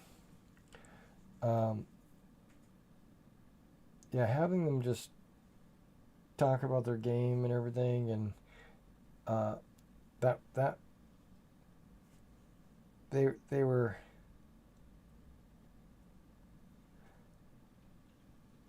trying to be understanding of people's questions, and but they didn't really answer any of the questions. The people that asked questions were looking for a certain type of answer, I guess is what I'm trying to say. And the answers that they gave were super vague, and which I don't mind a vague answer, but it was, you know, like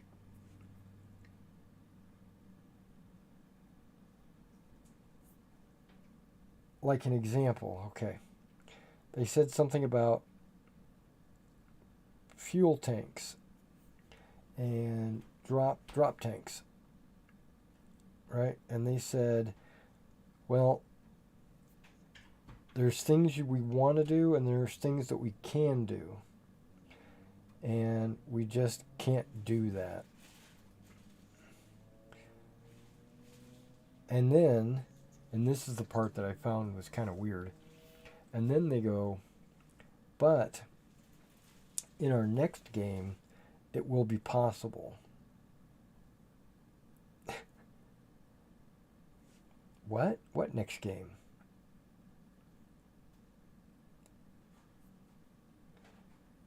It was like they dropped a bombshell,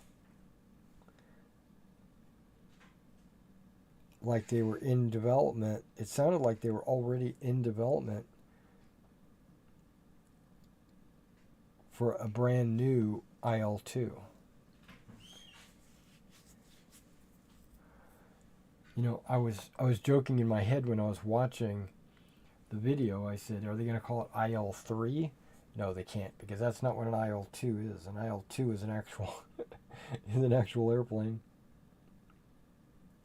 But it sounded like IL2 because it was made many years ago, over 10 years ago. It's a good game and it has good graphics and everything, but it just doesn't allow the developers to do some fine-tune playstyle stuff, like drop tanks. There was there was another one, AI. The AI right now doesn't talk to you in relevant information. It only tells you what it's doing, and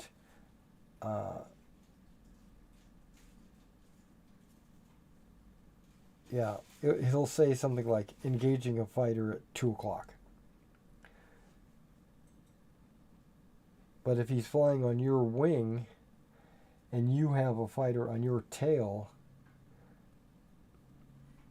it will not say, hey, you have a fighter on your tail. And that was one of the questions, and they said, well, our planes currently, the AI that flies these planes is not looking for that information to be able to transfer it to you.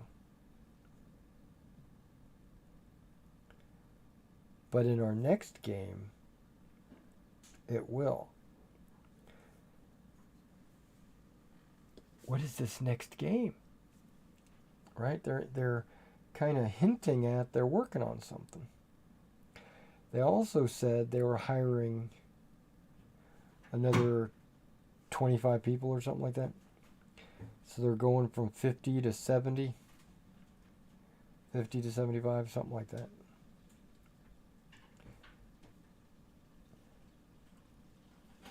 And they also mentioned that almost all of their vehicles and maps and,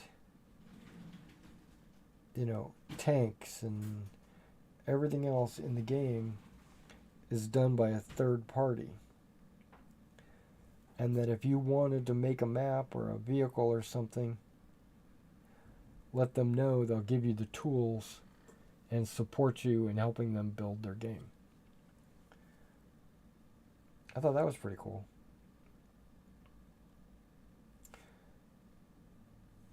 But they're not making their own game, is what it sounds like. They have all these third-party guys making it.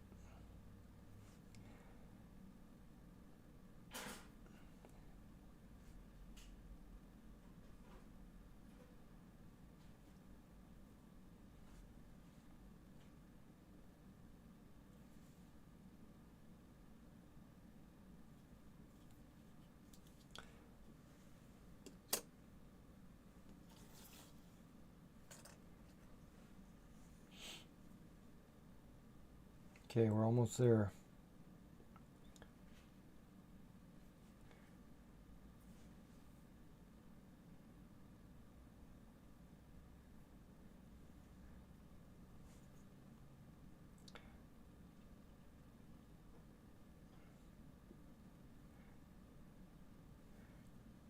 So this Wednesday or Thursday coming up, I would have been painting on these guys for a week. So what is this? I've only been painting on these guys for like 3 days.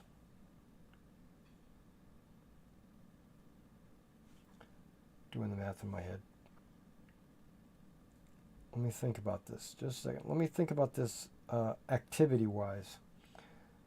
The first day, I cleaned the metal miniatures and I glued them together.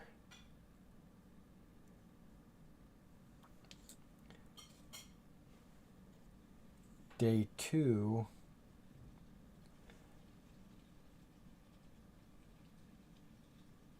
one and 2, I glued the plastics together. Because I started them about the same time I started the metals.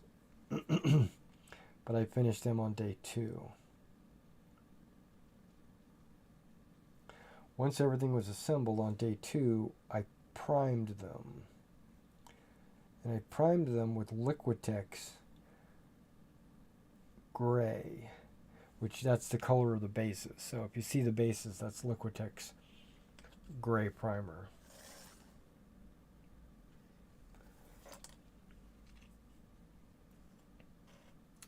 So that was day 2. Day 3, okay, it's been a while. I've been painting on these a while. Because day 3 I painted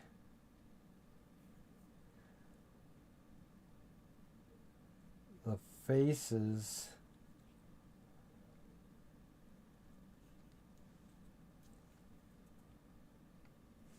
the boots,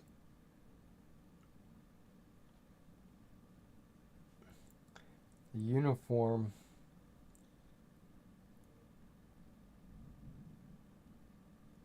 I think that's it.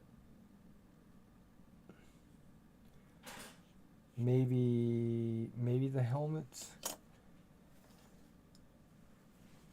And then day 4 I painted the portees, the hands, and the rifle.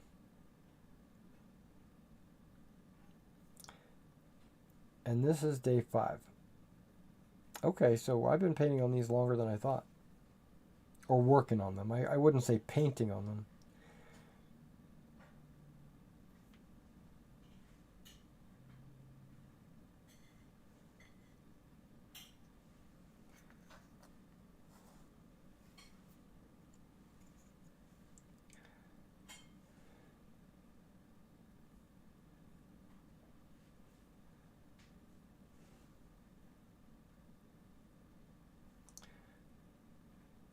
So if it takes me a week, okay, let's just throw this out there.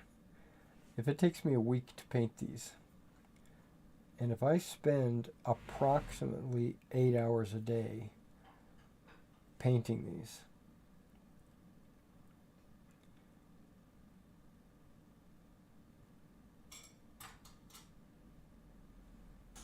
how much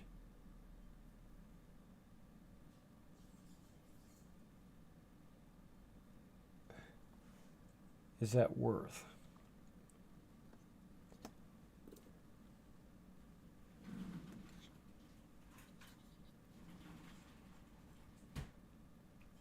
Financially, I mean. So I liken it to 1 week of employment. So how much do you make in a week?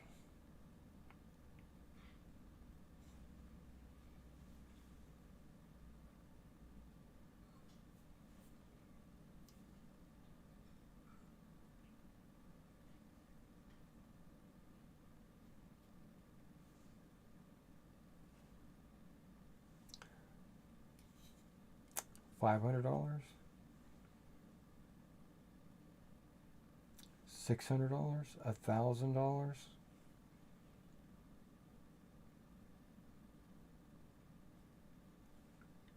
$2,000?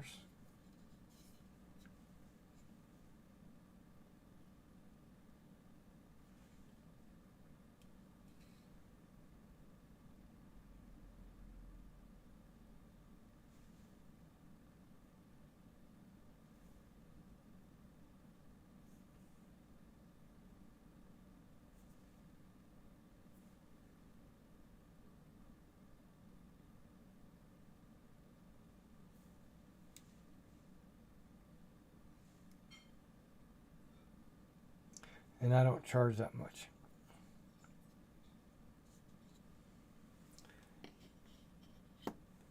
If this is 100 models and I charge $6 a model, that's only $600.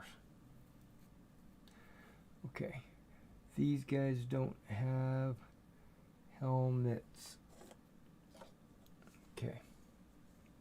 double checking.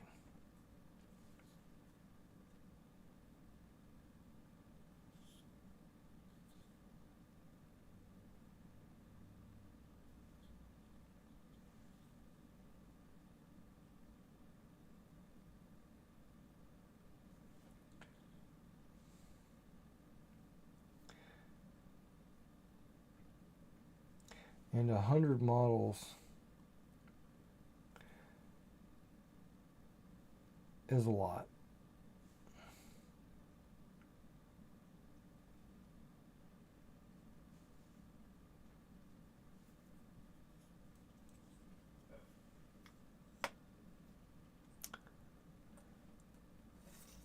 Hat.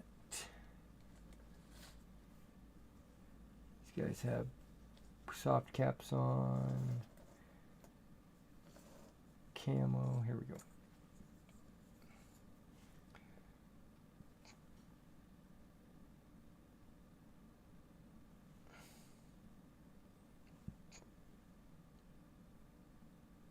Okay, now I was watching a review. Remember that review I was talking about of the Wargames Atlantic Italians? At the end of the video, he did a size comparison with Warlord and another company. That other company was right in the middle. But the Wargames Atlantic models were big, and the Warlord miniatures were small.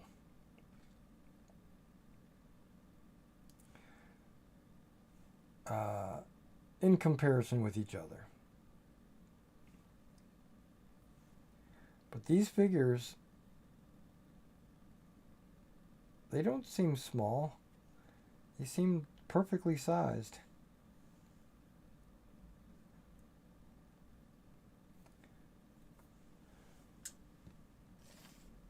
And he made a comment that it's known in the community that Warlord Games models are all small.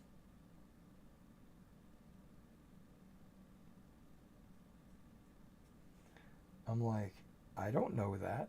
I'm in the community. Well, I guess I'm not in the community, am I? I don't go to the forums and complain all the time. That's not me. I never go to the forums unless I'm looking for something. I don't live on Twitter either.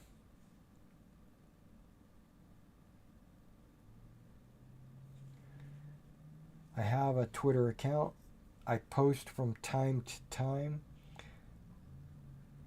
But I'm going to say I'm almost never on there.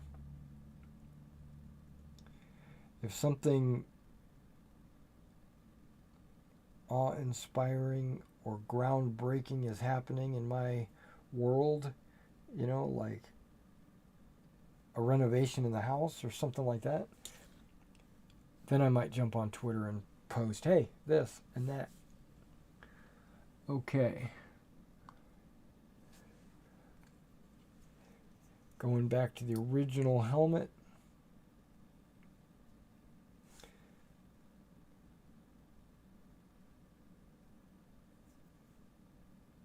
And brightening up the top.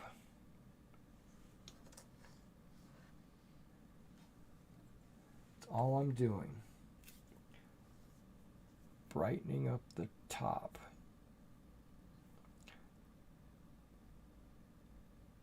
Because it looks like the dark green really shined through with that blending technique. Which is good because I wanted it to.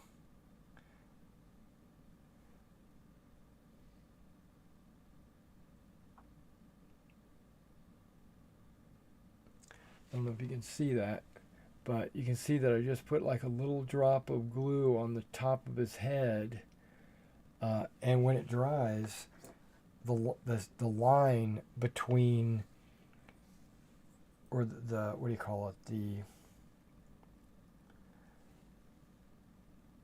line between the light that I'm adding and the dark that's beneath it will fade, and it won't be a sharp line like it is right now as I'm applying it. It will kind of fade into a blend.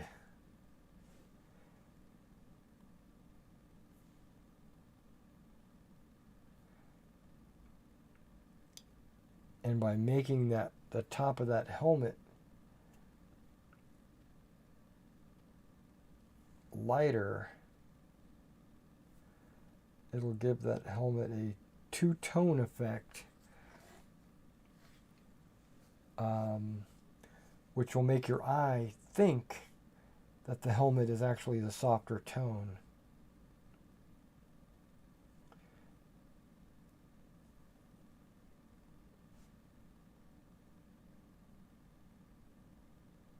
And that the rest is just in shadow.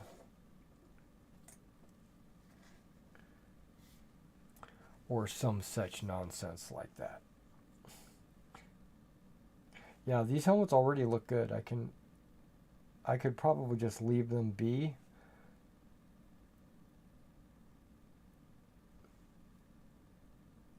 But I can't resist making these guys just awesome.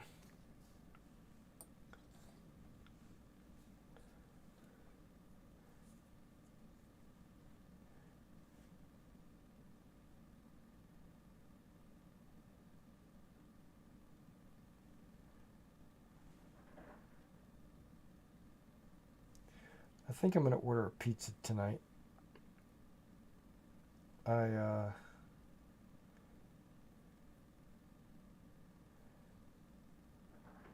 been thinking about it.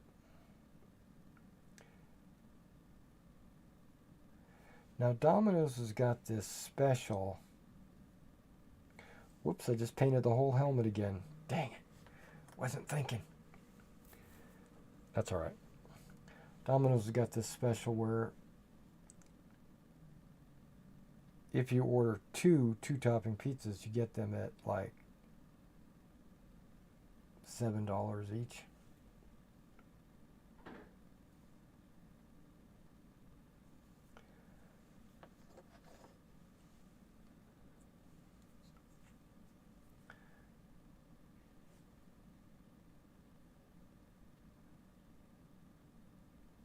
So with the tip and everything, it comes out to about 20 bucks.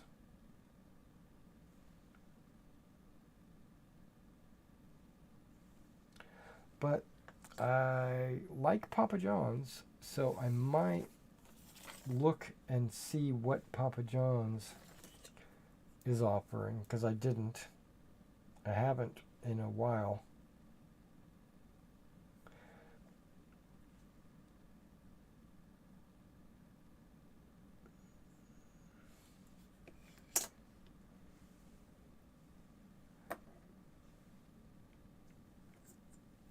Yeah, this prone guy right here is looking over his helmet.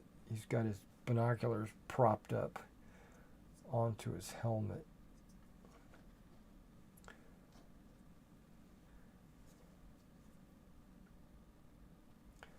That's pretty cool.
Also, the Wargames Atlantic Italians come with Alpini hats, which I think that would be a very fun unit to paint. An Alpini unit, a mountain unit, wearing the little soft cap with a feather sticking out of the top of it. I'm sure they're all exactly the same. But you don't get an Alpini hat with the Italian Warlord Games guys. But you do with the Wargames Atlantic.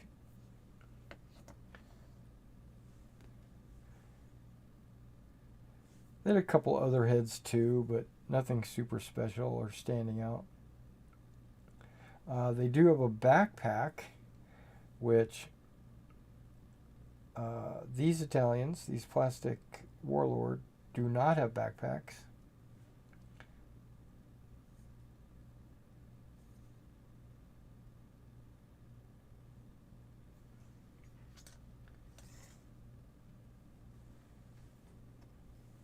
I suppose you could take the gas mask and mount it on his head or his back like a musette bag.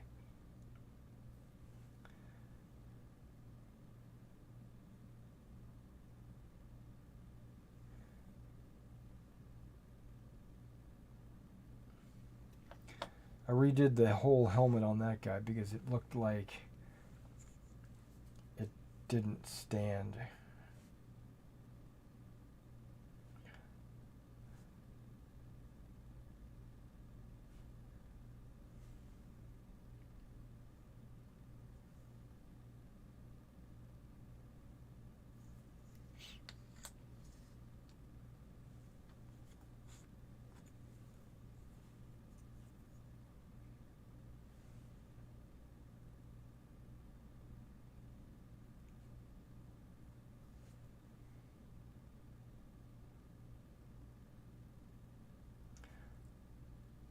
Majority of this is water, so it becomes a little runny, so you got to be kind of careful of how you apply it.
Go ahead and hit the tops of these crews.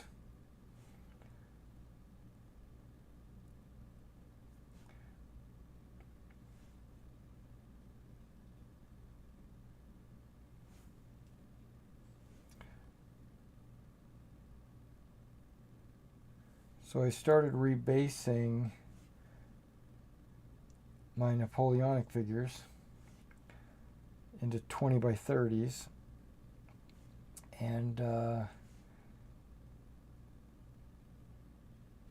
I thought it was going to be a lot more time consuming than it is. I can do about 8 units a day from start to finish, flock and everything.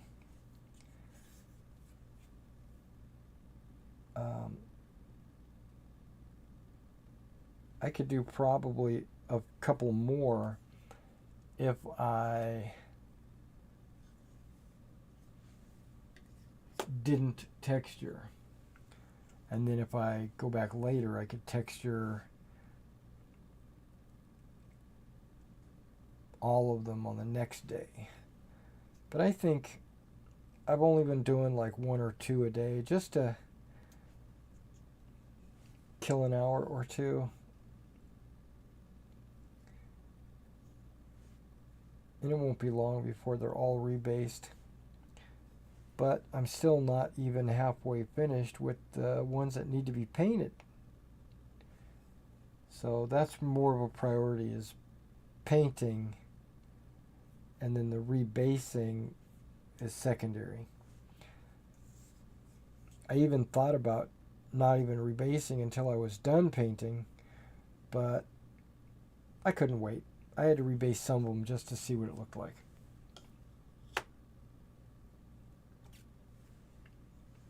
But going forward, I'm pretty much only going to paint.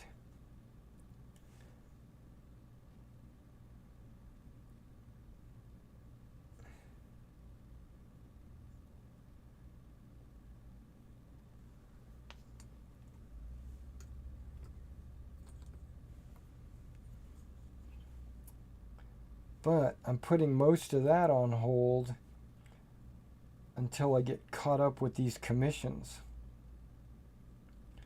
I've got a number of commissions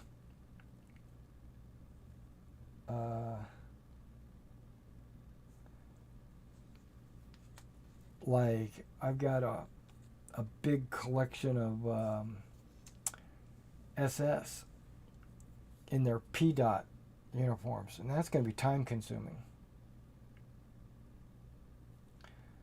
So I need to get started on that.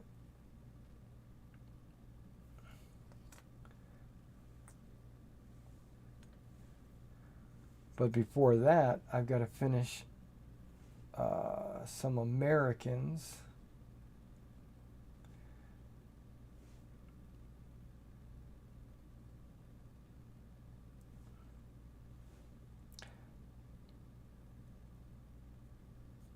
And this customer is very particular about his American pant colors, which he should be because it's correct. But I never really put that much thought into it. I almost always paint the Americans with field drab. It's kind of a brown, a light brown. It's a brown. But he wanted this one unit with the HBTs, which are the herringbone twill, which was green, which would have been the 29th Infantry Division and the Rangers, I think. But like the 28th, I think, wore the field drab. And I know this because I used to wargame the Battle of the Bulge around Bastogne, and the 28th Division was there first, 101st or latecomers. Yeah, the 28th, the 110th Regiment, the Bloody 110. They had field drab.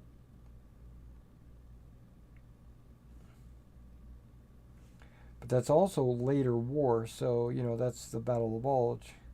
It might have changed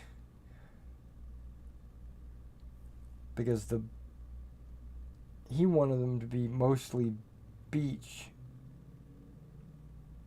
D-Day elements or whatever, and those would be the herringbone. But it doesn't matter. They paint just as well with the green or the brown. Doesn't matter.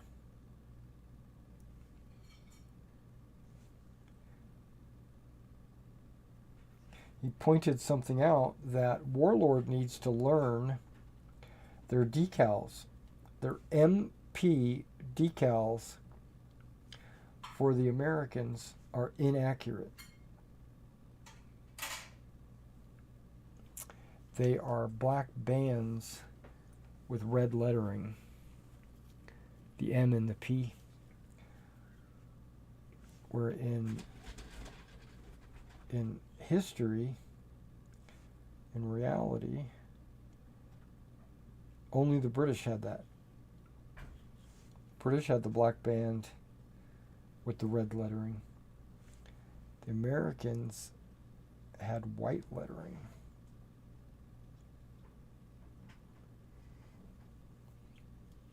I didn't know that. I mean, I hadn't paid attention to that, I should say. He pointed that out, and I was like, oh, cool. Learn something every day. Didn't really put two and two together.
And a 47 millimeter anti-tank gun that the Italians use. It can't be that good, I wouldn't think.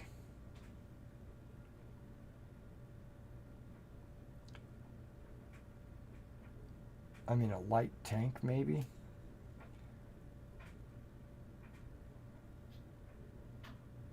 A recon armored car?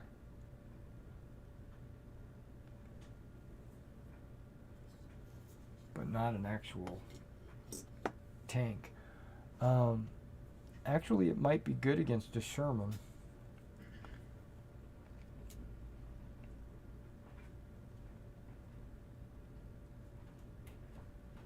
Or a Grant, or a Lee, or a Stewart.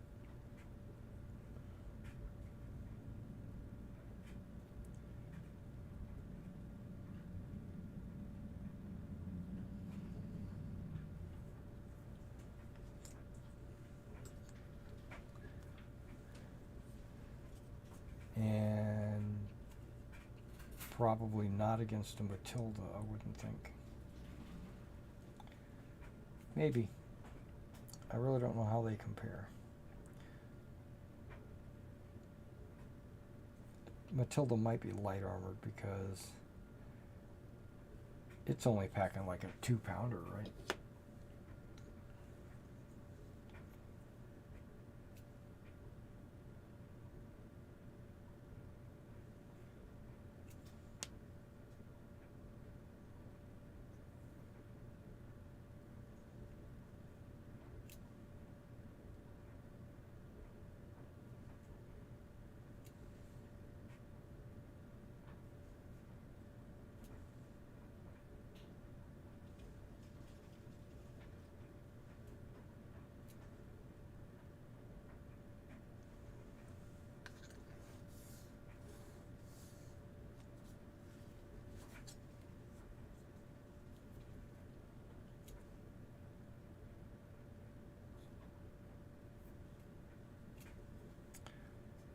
Okay.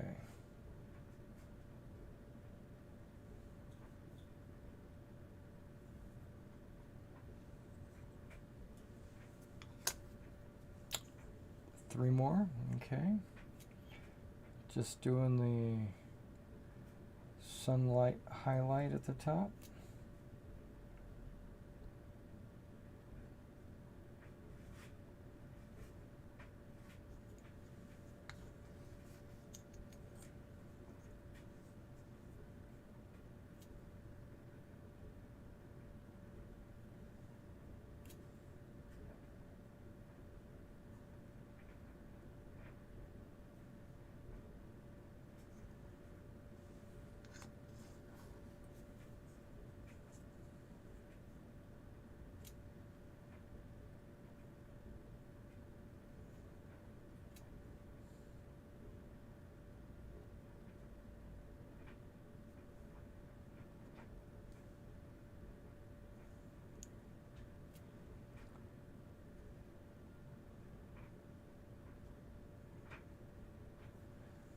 Okay.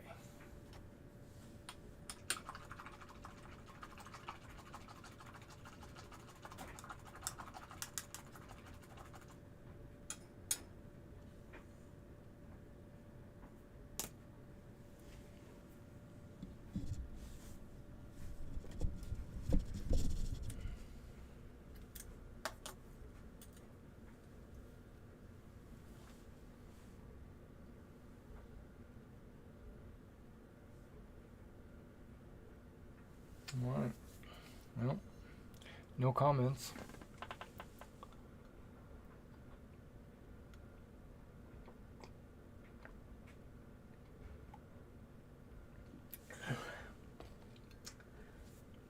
I know some of you guys have come to the video today to listen to me talk about my Napoleonics game, Marshals and Generals.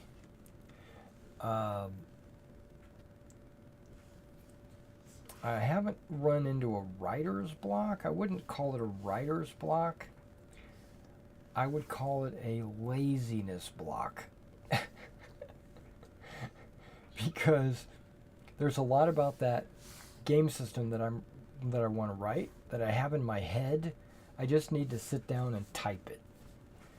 You know, that's really all it takes. Okay, so we're going to go with a water bottle now, right? We're going to paint the water bottle. Everybody that I've seen said it should be all field gray. But they didn't say which field gray, right?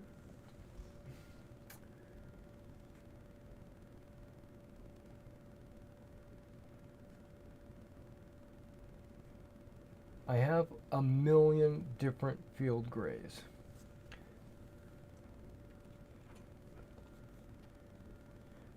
Okay, these are definitely gray field grays. Then you got this one, which I just painted the helmets, I just, blended into their helmets. That field gray. Okay, let's shift a little bit so you can see different field grays.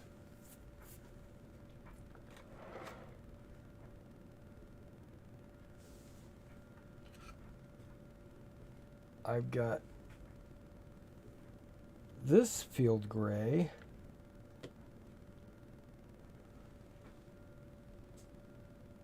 which is model color. Wait a second.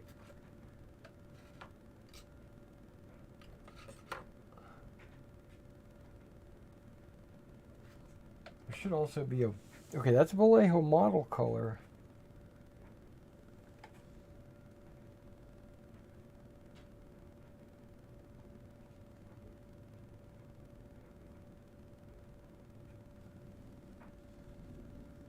Okay, where you is?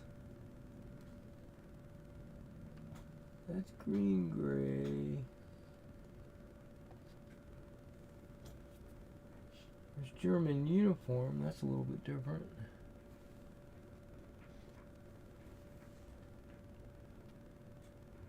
I'm missing one. Okay, maybe I tucked it away somewhere on my spinner.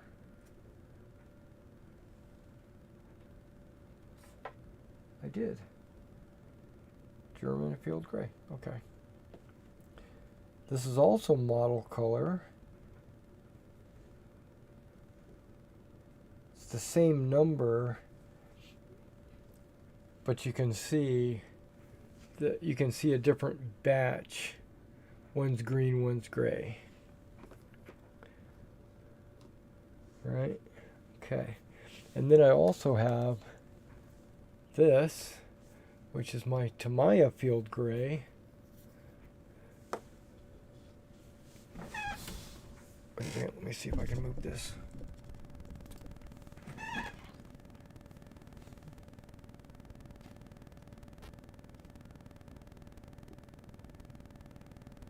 Okay, that's pretty much it. Okay, there's other grays, but or whatever, but they're not field gray. Okay, so I want to do the water bottle in a field gray. But which field gray? Oh my gosh, which field gray? And I want it to really stand out. I think this is the one I wanted to go with. Or this one. Yeah, because this one is like a really, really good field gray. I really like this field gray a lot. This one looks like it's got some green in it, but that looks like it's got a little bit more green in it. But these two colors are the same. One's just older than the other.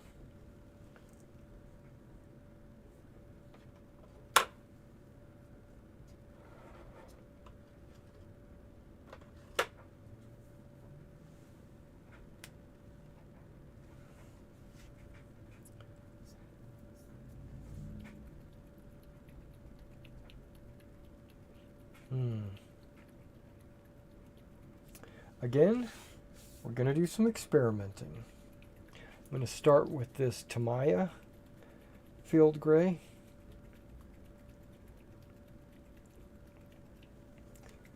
On the water bottle.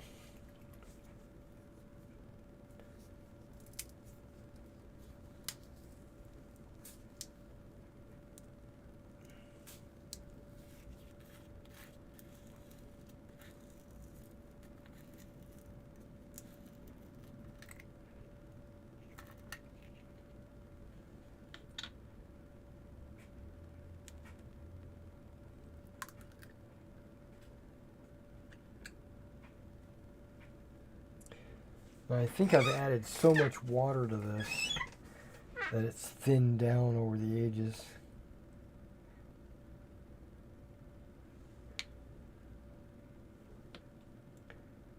You know, trying to reconstitute it or whatever.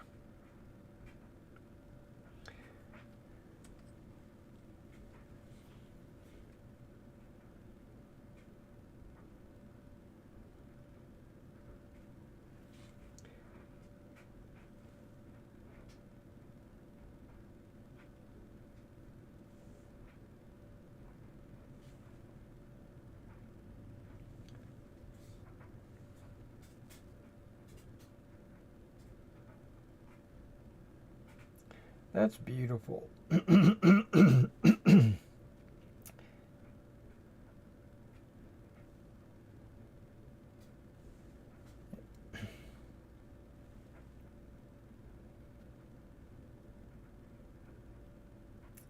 Yeah, I don't think I need to even make any attempts with these. Push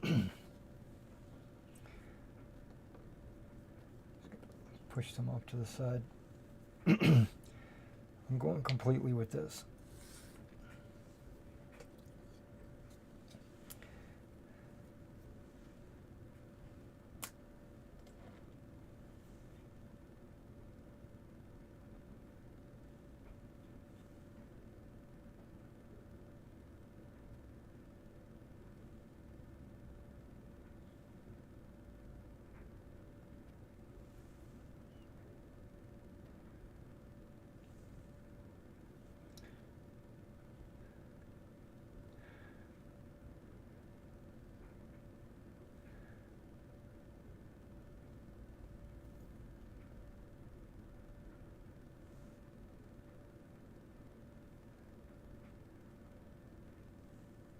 Now today, guys, I was only planning on being on here for 2 hours, but it's almost been 3, right? Yeah. So,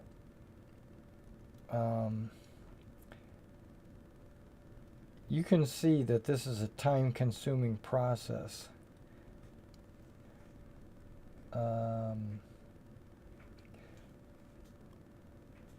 I've got my D&D game is in a couple hours, and what I'm trying to do is log on to Star Citizen every night this week.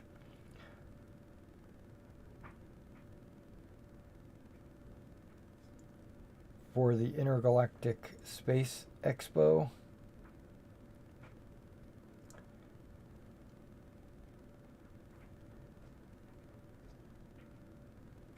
So that basically I can see every day of the expo. Every day they change the ships out.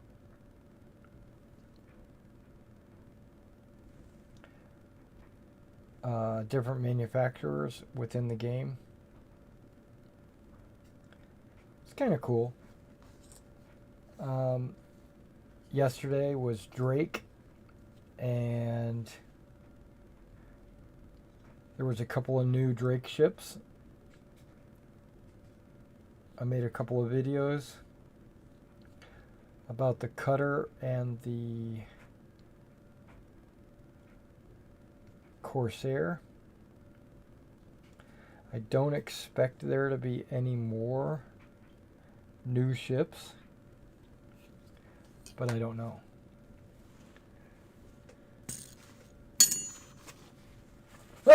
Excuse me. Oh, goodness.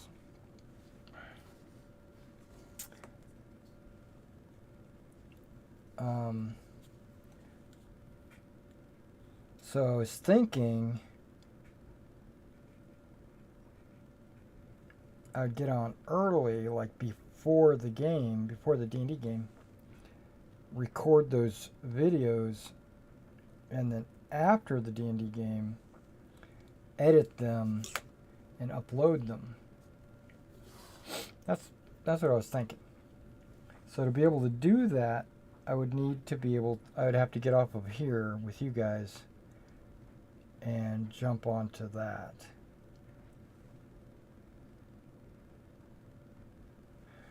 So over the next couple of days, I'm going to continue to work on these battalions.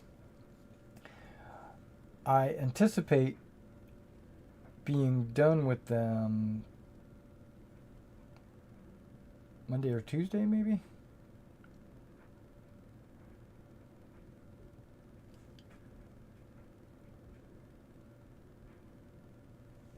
And then what I'll do is I'll do a gallery of figures on video, and I'll show everybody. As part of my I keep calling them open boxes, but really they're what's in the boxes. As part of my What's in the Box series for these Italians, I've mentioned that when I get all of those videos uploaded, at the end I will have a video showing all of them painted.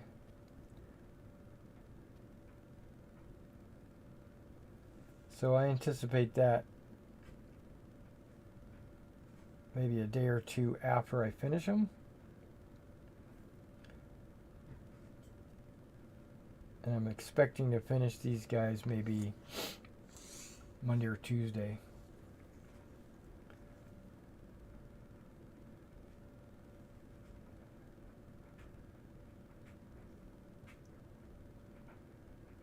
Yeah, I don't want to stop. I want to do the water bottles.